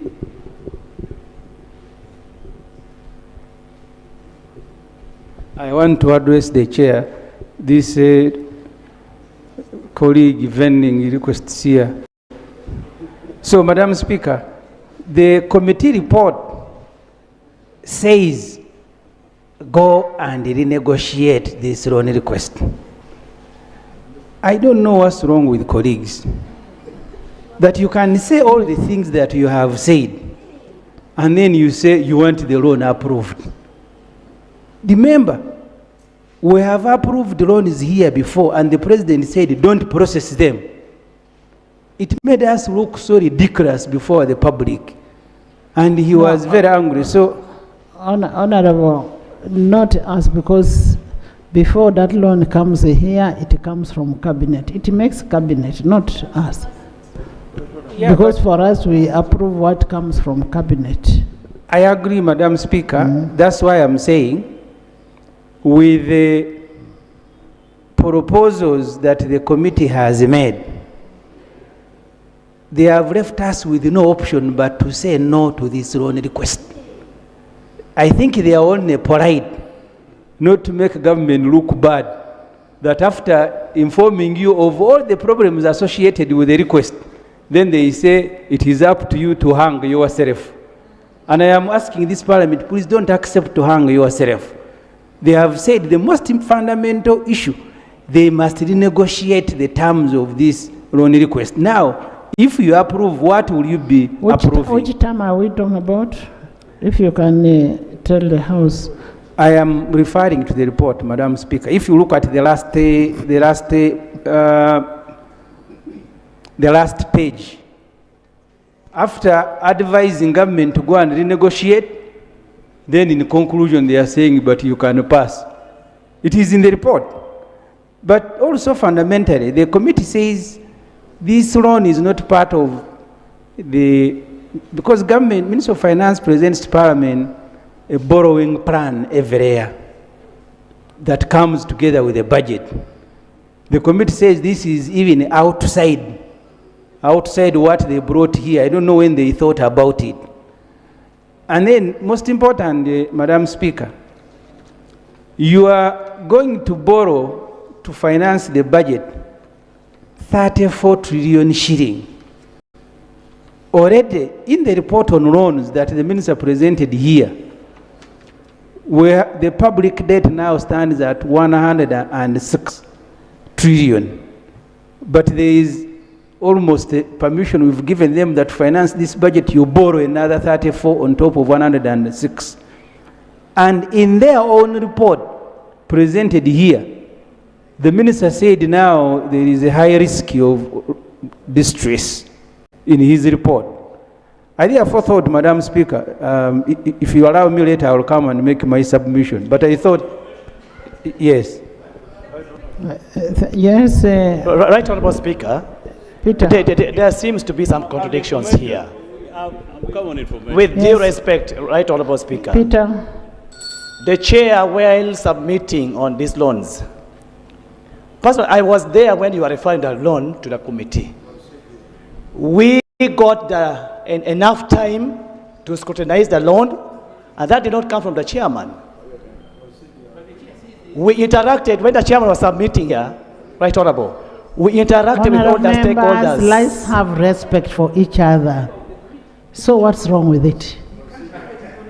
I am not right, Honourable. I am not responding with due respect to the senior. That our chairman did not mention anything to do with the time bounds. That we didn't have enough time. We interacted with all the stakeholders. Honourable members, the chair said that the committee is expected to report back within 45 days. However, because of the urgency of the loan and because of the timeline, and even when I was referring this committee report, this loan request to the committee, I requested them to come back today because of the deadline that was given to us. This loan is supposed to be signed off on 12th, and today is 9, and that is basically what happened. And the chairperson said he would have wanted to use the 45 days. However, because of the timeline that was given to the House, that's why this loan has had to come back today. Yes, Honorable Minister. Thank you, Right Honorable Speaker. Right Honorable Speaker, it is true this loan has strict timelines. We must sign off by 12th, or else we lose the money, and also all other programmed borrowing under IFAD. But maybe what I can clarify, while we were on short recess, this loan was brought to my office. And we could not call the house just to receive one single loan. The loan was brought. You remember we had a short recess of almost 1 month plus, when people were busy looking for votes. So the issue is not finance or whichever. The loan came and it was here. There is no way we could call a house for just one item. Then another clarification. Let's get clarifications from the minister. Another clarification, Madam Speaker, I would like to make is that to allay Honorable Semuju's fears is that this loan has got the best terms. The terms are very okay, and it is highly concessional, whereby under category A and B, the interest rate is 0. So you can imagine a loan which we are getting for 0 interest rate. So there is no interest we are going to charge, and the repayment period is 50 years. So you can imagine with a grace period of 10 years. So this is the best arrangement you can have. Now on the debt, you also mentioned that our debt has increased to 106 trillion. Whereas this is true, we also stated in the same report that our debt remains sustainable both now and in the medium term. So, Madam Speaker, and also he mentions another point, that this loan is not part of our borrowing to finance this year's budget. It is not true. We cannot bring here a loan, Madam Speaker, outside our programmed borrowing. This is part of our programmed borrowing for the year. Madam Speaker, with these clarifications, I want to play that the House approves my motion.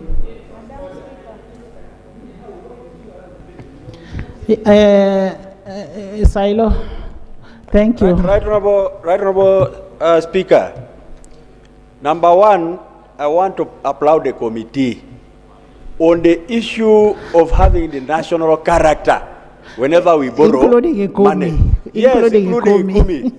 And the people are already benefiting. And most of the people who are benefiting from this kind of funding are the people in the villages. Most of the monies that we have been borrowing are monies which are benefiting the urbanites. Why don't you allow people from the rural, for the first time, to also see something? Number two, a grace period of 10 years these days is not something which is easy to get when you are borrowing money. So why wouldn't we really pass this loan? Look at this issue of 0% interest rate. Where do you get it from around the world? At a time when Trump is saying we are not giving money to people, to foreigners, where do you get it? I'm also very excited that we are talking about a highly concessional facility. Madam Speaker, I want to move as a person that will approve this loan because it's for the many. It is for the majority, not the minority who are in the urban. Avoro. I beg to move. Thank you, Avoro. Thank you, Right Honorable Speaker. Right Honorable Speaker, before I make my contribution as per this loan, I want to stand here on behalf of the people of Pakwach who requested me to heartily congratulate you for that high office that you have risen to. Right Honorable Speaker, congratulations from the people of of Pakwach. Right Honorable Speaker. Let me first receive my congratulations. We have. Yes, first wait. Let me first receive them. No, people of Pakwach are watching. Yes, it is me who represent them, not Sarah Opendi. Yes. Sarah, you are my friend. Let's cooperate.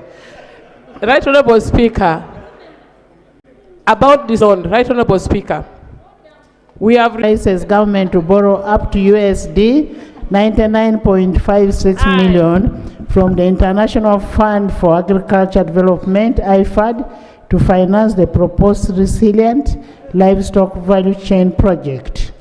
Those in favor sign the contrary nay. The ayes have it. You are going to destroy your voice for no good reason. The ayes have it. Can I ask the clerk to immediately get the resolution for us to be able to meet the deadline? Honorable Chivumbi, for us to look back on what is happening, and I hope you're going to report exactly what is happening in these projects. Thank you. Next item. Item 6 on the order paper. Motion for adoption of the report of the Committee on Public Accounts, Central Government, on the annual report of the Auditor General to Parliament for the audit year ended 31st December 2024. Honorable members, on 21st January 2025, the House received the reports from the Auditor General for the audit year ended 31st December 2024. In furtherance to Article 163.3 of the Constitution of the Republic of Uganda, 1995, the report was referred to the Public Accounts Committee, Central Government, for consideration of the entities that are mentioned. And as I said previously, that I received the reports, all the reports for Park Central. Honorable Peter, there are things regarding education, kindly be around. As I said before, I was impressed with the leadership of Park Central and the members, that the reports are ready and ready for submission, and we will get the reports, and pursuant to Rule 18 Sub-Rule 5 of the Rules of Procedure, I will invite the chairperson of Park Central to present. But meanwhile, allow me to thank chairperson of National Economy and the members for the report. Yes, Park. Right Honorable Speaker, I'd like to thank the committee members. Right Honorable Speaker, the committee members of Park were exceptional. Even under difficult circumstances, they found time to come and do work. I must be humbled by their contribution, and thank you so much. Right Honorable Speaker, we have done all the audit on all entities, except you can't do all, but majority of them, to give us a good sample of what it is, except, Right Honorable Speaker, for classified expenditure. And today, Right Honorable Speaker, I wrote a letter requesting you as the chair of classified to ensure that we have a meeting. And last year, that's the indoor management rule. We shall discuss those ones. That's why they call it classified.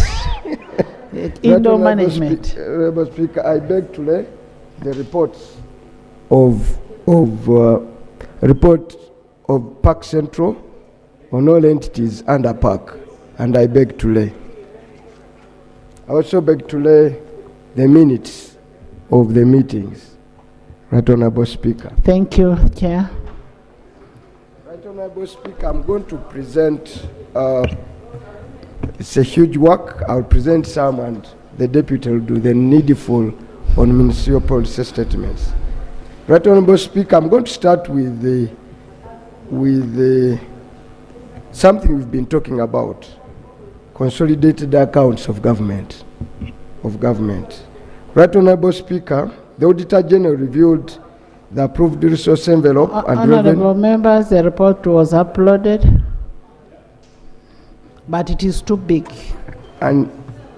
and revenue estimates of government for the financial year, and noted that government planned to raise 52.7 trillion to fund its expenditure. I've started with the revenue. This was later revised to 56.247 trillion. Details of the resource envelope as shown below. From URA to everything is 52. Right Honorable Speaker, expenditure performance. During the financial year under review, government initially planned to spend a total of 42.73 trillion, which was later revised to 61.69 trillion. This indicated that government total expenditure supplementary budgets passed mounted to 8.932 trillion. The summary of the distribution of the expenditure budget is as shown below. Observation, Right Honorable Speaker. And when you look at that table, Right Honorable Speaker, and the first to tell you about the performance of what we are doing here, borrowing, raising funds. In the first table on revenue, government planned to spend 56.742 trillion. Actual money raised from borrowings, from whatever grants, revenue, was 47.110 trillion. That's the amount of money that we got out, and we had a budget of 61 trillion. In the budget of 61 trillion, Right Honorable Speaker, government spent 48.68 trillion. That is, I've looked at revenue and expenditure. Committee observation. Government raised its revenue budget from 52 to 46. To 56. Government actual revenue realized was 47, leading to a shortfall of 9.137 trillion.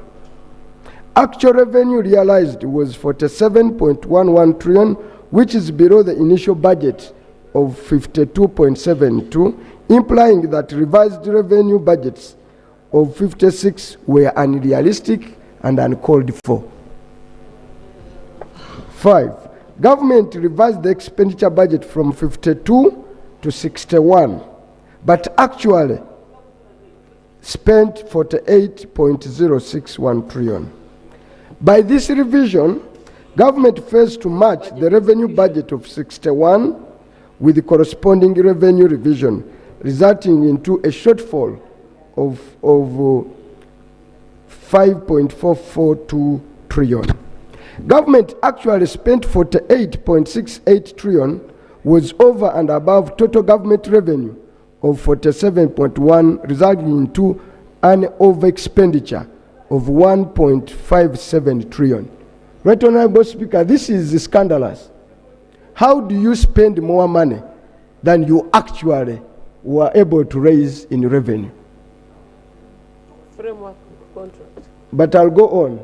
So, because in any way, there is no way you will spend money. What are you saying? How do you spend more than what you raise in revenue? In total revenue. The source of funding is both on revenue and loans. No. Do you consider both of them? No. Right Honorable Speaker, the 47 trillion, which government raised as revenue, included loans, grants, whatever, and revenue collection of URA and internal NTR. That's all we are able to raise at the country, 47. But by end of the year, we had spent 48.68 trillion. That means 1.5 trillion was spent. Over from where? But I'll tell you from where.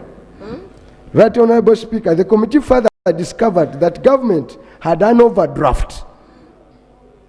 Yes, I'm giving true information, and you know it. I'm giving true information, Honorable Musasizi, and don't intimidate me. The committee further discovered that government had an overdraft of 1.7 trillion, which was unauthorized borrowing contrary to Section 34 of the Public Finance Management Act. The audio was from where? I'm coming. They did an overdraft, okay? And if I read the next paragraph, the overdraft was later settled by revenue of another financial year, 2024-25, which is illegal. Because appropriation of the financial year collapses on 30th of June. There is no way you can use revenue of another financial year to settle an overdraft that was borrowed in a previous financial year. This is outrightly illegal, and it undermines Parliament, it undermines your power. Any powers of appropriation of money solely lies in this House you chair. But this is what happened. It's not a rumor, it was canvassed with the committee, those who are there, a technical committee of them, and us agreed, and they realized and considered they did an overdraft, which was wrong. Honorable Minister, take note of that. The committee further observed that government had continued to operate an unbalanced budget where the total expenditure estimates have not been balanced with the total revenue. This has been a recurring concern over the years as per the table below. This is a little bit of impunity, Right Honorable Speaker. As you sit in your good chair there, they bring you lots of figures for which they don't match revenue and expenditure. In the year 2021, they had a budget of 51.6. Their total revenue budget was 48.7. In the 2021-22, it was 51.561. Revenue was 47.2. In the 2022-23, it was 52.58. Revenue was 48.13. In the 2023-24, it was 61.69. Revenue budget was 56.47. So, Right Honorable Speaker, and that's why I've always argued the issue of ballooned budget, for which the country uploads 71 trillion, whatever trillion, is for purposes of raising the 3%, nothing else. The committee first observed that the budget has been largely misleading, and perhaps the only purpose is to provide a huge quantum for the obnoxious yield of the 3% supplementary expenditure. The committee recommends that the accounting officer and the Minister of Finance should be personally held responsible for running an unbalanced budget. The accounting officer should put in place mechanisms to ensure that the national budget is always balanced. Right Honorable Speaker,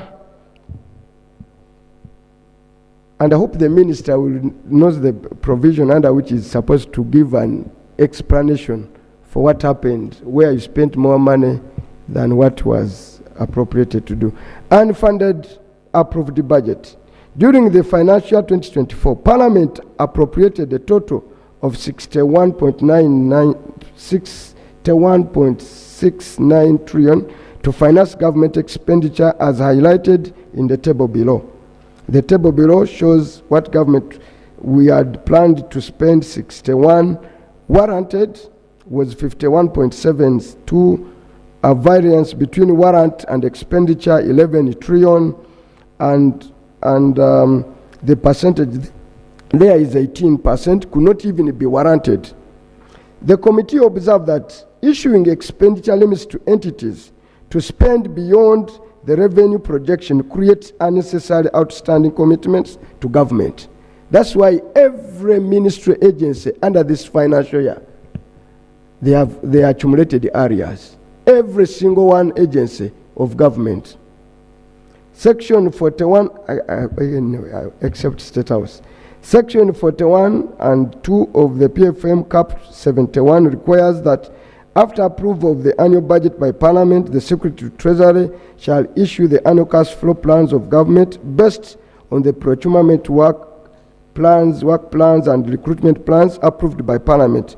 The cash flow plan shall form the basis for the release of funds by the Accountant General to the accounting officer. Therefore, the assertion by PSST that actual revenue deviates from the projection due to internal and external economic shocks contradicts the law and is an aspect of poor planning.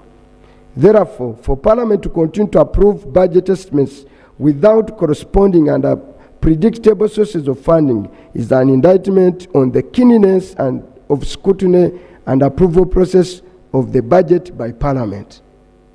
Even this House, Right Honourable Speaker, is indicted in this. These committees that look through the budgets and bring here rosy pictures without revenue, as well as any other recommendation. The committee recommends that Parliament should exercise more due diligence on the budget and only proceed to approve if the proposals by government are matched with the projected revenue sources. The committee recommends that Ministry of Finance should ensure that all warrants issued are supported by sufficient revenue resources to fund such warrants, and also provide guidance to MDAs in regard to prioritization of activities to the level of available resources in cases of shortfalls. Unfunded invoices. Right Honourable Speaker, I have spoken about earlier of an overdraft, but now the Auditor General reported of unfunded invoices by closer of the financial year stood at 11.12 trillion. Right Honourable Speaker, the Auditor General noted that a total of 11.12 trillion worth of invoices remained unfunded by the close of a financial year. The unfunded invoices are mainly comprised of treasury operations, which is 8.31 trillion, and MDAs accumulated 2.8 trillion. Audit noted that the unpaid debt obligation of treasury operations attract penalties by BOU and an accumulation of domestic area and its associated costs. And the penalties under the financial year by BOU to government of Uganda for unfunded invoices mounted to 250 billion. The figure will come later in the treasury operations. Auditor General revealed that the statement of financial position and disclosure in Note 25 had noted an increase in payable. This is, Honourable Speaker, from you are issuing warrants, you have no money to pay.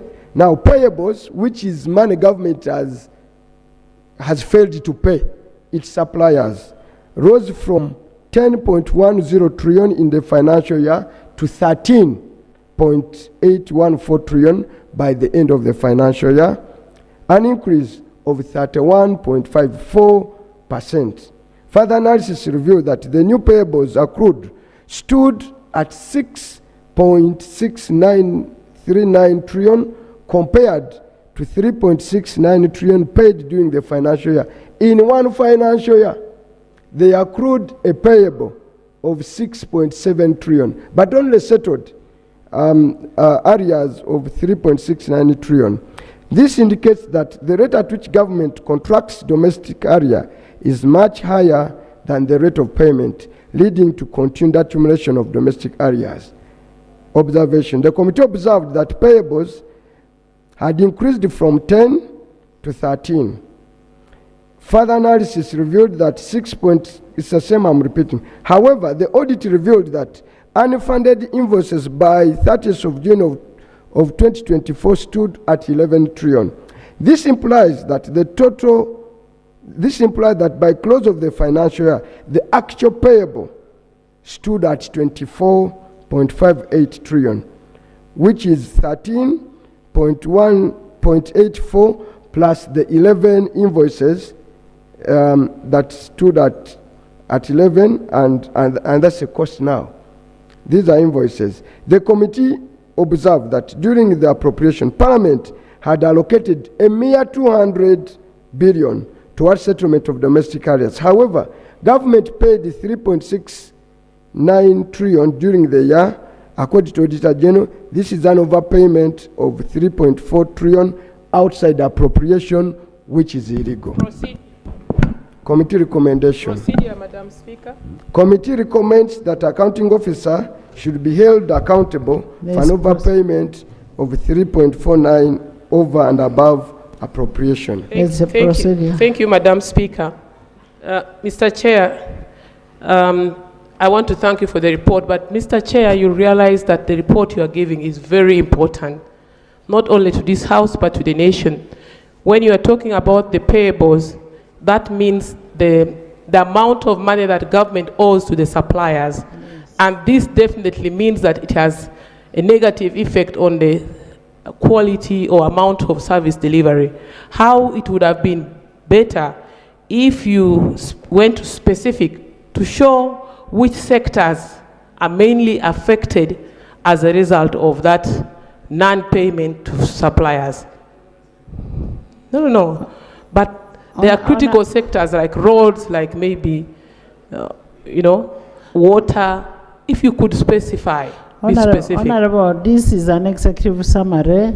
When you look at the report, which is a public document, anybody can retrieve it anytime. When you look at the report will show you the specifics of the payables that are to be paid. For instance, water is a Minister of Water, Minister of Energy, and even people who have supplied the government are still demanding money from government. So when you look at the specifics, then you will find it in those reports. And whoever really wants these reports can extract them. So what the chairperson has done is to aggregate it to give you the increment from the last financial year vis-a-vis this financial year under review. The consolidated one. Thank you, Right Honorable. How I would then pray that the chair presents, and then we are given time to go through this report, then we are able to generate the necessary debate and add to their recommendations. Right Honorable Speaker, I beg your indulgence.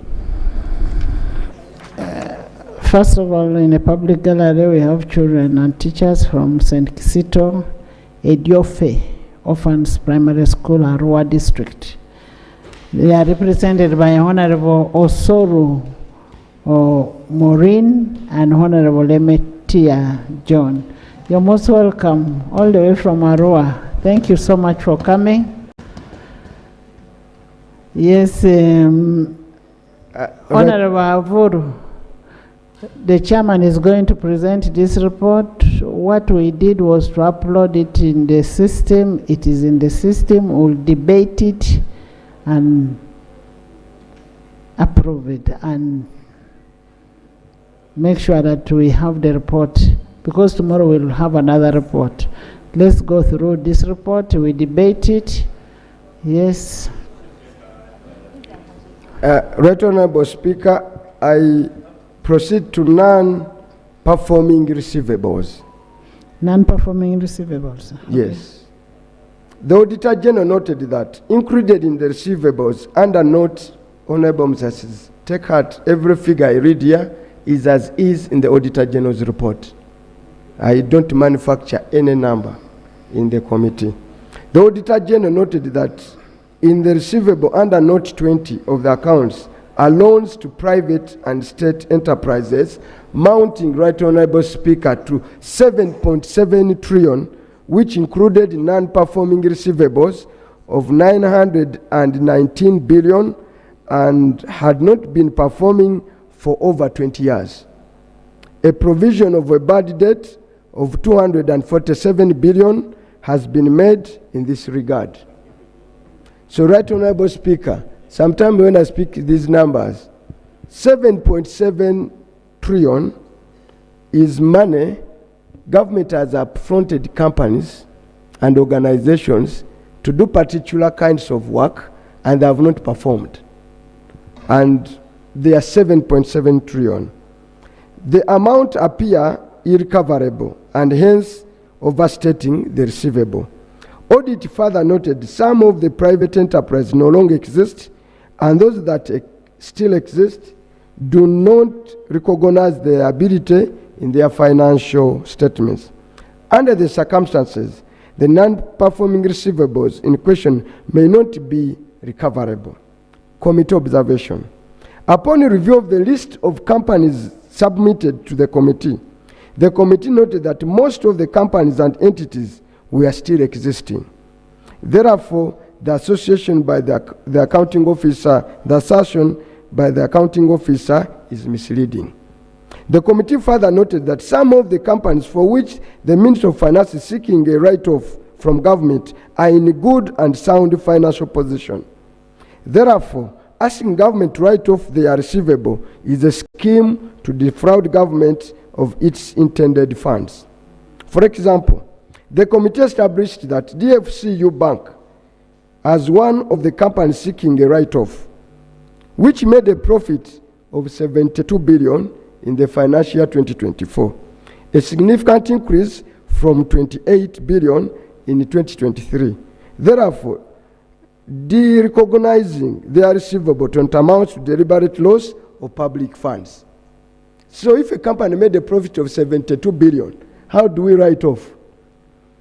Other entities with non-performing receivable included the Entebbe Airport, worth 481.8 billion, Uganda Rails Corporation, 128, Uganda Growers Corporation, 168 billion. The committee noted that most of the entities thereof exist and the accounting officers should proceed and make recoveries. Committee recommendation. The committee recommended that the accounting officer should institute recovery measures from the companies, including exploring the possibility of turning the outstanding commitments into equity. Management of letters of credit. Right Honorable Speaker, letters of credit for the uninitiated is money. For example, if Parliament in a given year intends to build a chamber and it does not perform by end of a financial year, it doesn't want to return the money, it writes a letter of credit in the Bank of, I'm just giving an example for Bank of Uganda. Auditor General reported that disclosed under Note 19 are prepayments and advances of 1.47 trillion, which comprises of letters of credit of 223.23 billion, overpayment of 488.6 and advances of 716 billion. He, however, reported that letters of credit of worth 219.8 billion were classified under other payments and advances. In addition, 111 letters of credit worth 154 billion had not performed for more than a year, out of which 80 letters of credit worth 148, 80%, had not performed for more than 2 years. Further, the government incurred 3 billion as a cost for renewal, extensions, and commissions for letters of credit. Right Honorable Speaker, included in the letters of credit is a letter of credit from Parliament of Uganda for the chamber. It's not performing well. Committee observation. The committee observed that despite the PSST's guidance on letters of credit, there is a weak enforcement by accounting officer. The committee further noted that delays in the performance of LCs hold up financial resources for other priority activities besides the avoidable extra cost incurred in renewals and extensions. As you search for money, borrow here, there is money that has not been utilized for 2 years. It's in billions, it's in the Bank of Uganda. And right Honorable Speaker, most of that money later on you will discover is money for projects and also money for Ministry of Defense, because it's consuming a lot of money. That later that gave them sole monopoly to do all works in government without capacity.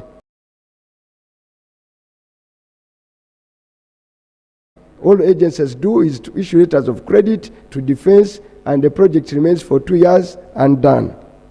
Slow recovery of accumulated areas of revenue.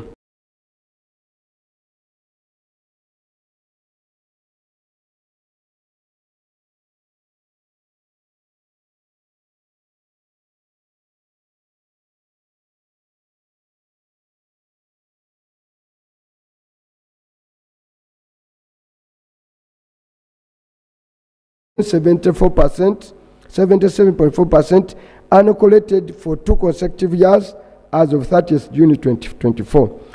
Total 45 boards had accumulated areas of revenue from previous financial year of 77 million, with 0 collection recoveries made during the year. And those 24 votes are annexed in the main report. By 30th of June, the entity had accumulated areas of revenue of 772 trillion. Therefore, Mr. Musasi, as you go on borrowing, you have a lot of money here. You can go after these that have areas of revenue. The committee observed that government not only failed to pay domestic areas amounting to 24 trillion, but also failed to collect 772 billion in outstanding revenue areas. This reflects a breakdown in both revenue and expenditure discipline. And Honorable Musasi knows that the principle of accounting is that you collect what is due to you before even you do the payment. So this is a serious matter. The committee further noted that continued accumulation of areas of revenue deprives government of resources and may result in loss of public funds. Further, government had failed to formulate adequate policy guidelines in recognizing doubtful debts and uncollectible areas. This explanation by PSST is therefore not correct. Committee recommends that the accounting officer failed to collect revenues should be personally held liable. These accounting officers, Honorable Speaker, we approve here. Those that fail to collect revenue, why should we continue to approve them? And that list is here. 2, the PSST should formulate effective policy to manage revenue and the resulting receivable as a matter of priority. Supplementary releases without request from accounting officers.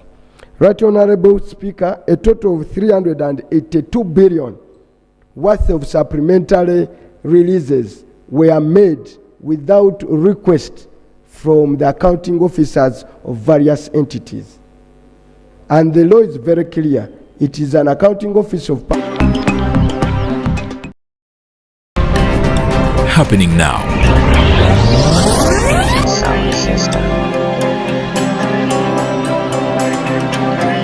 Tutaataganya mu mpeereza yaffe okukutuusaako ebyakagwawo.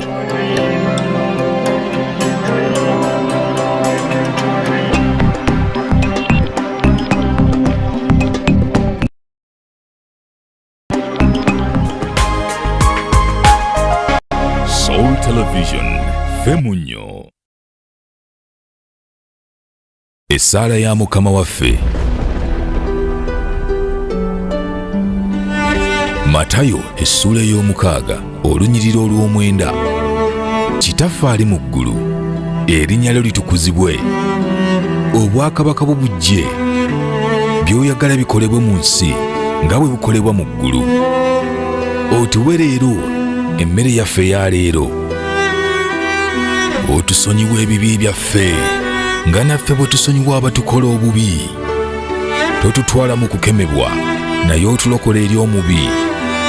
Kubanga obwakabaka n'obuyinza n'ekitiibwa bibyo emirembe n'emirembe. Amiina.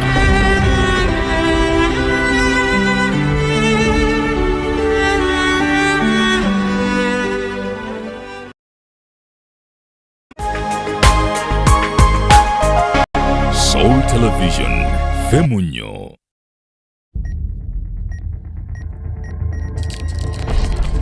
Buterevu ku Soul TV Koli.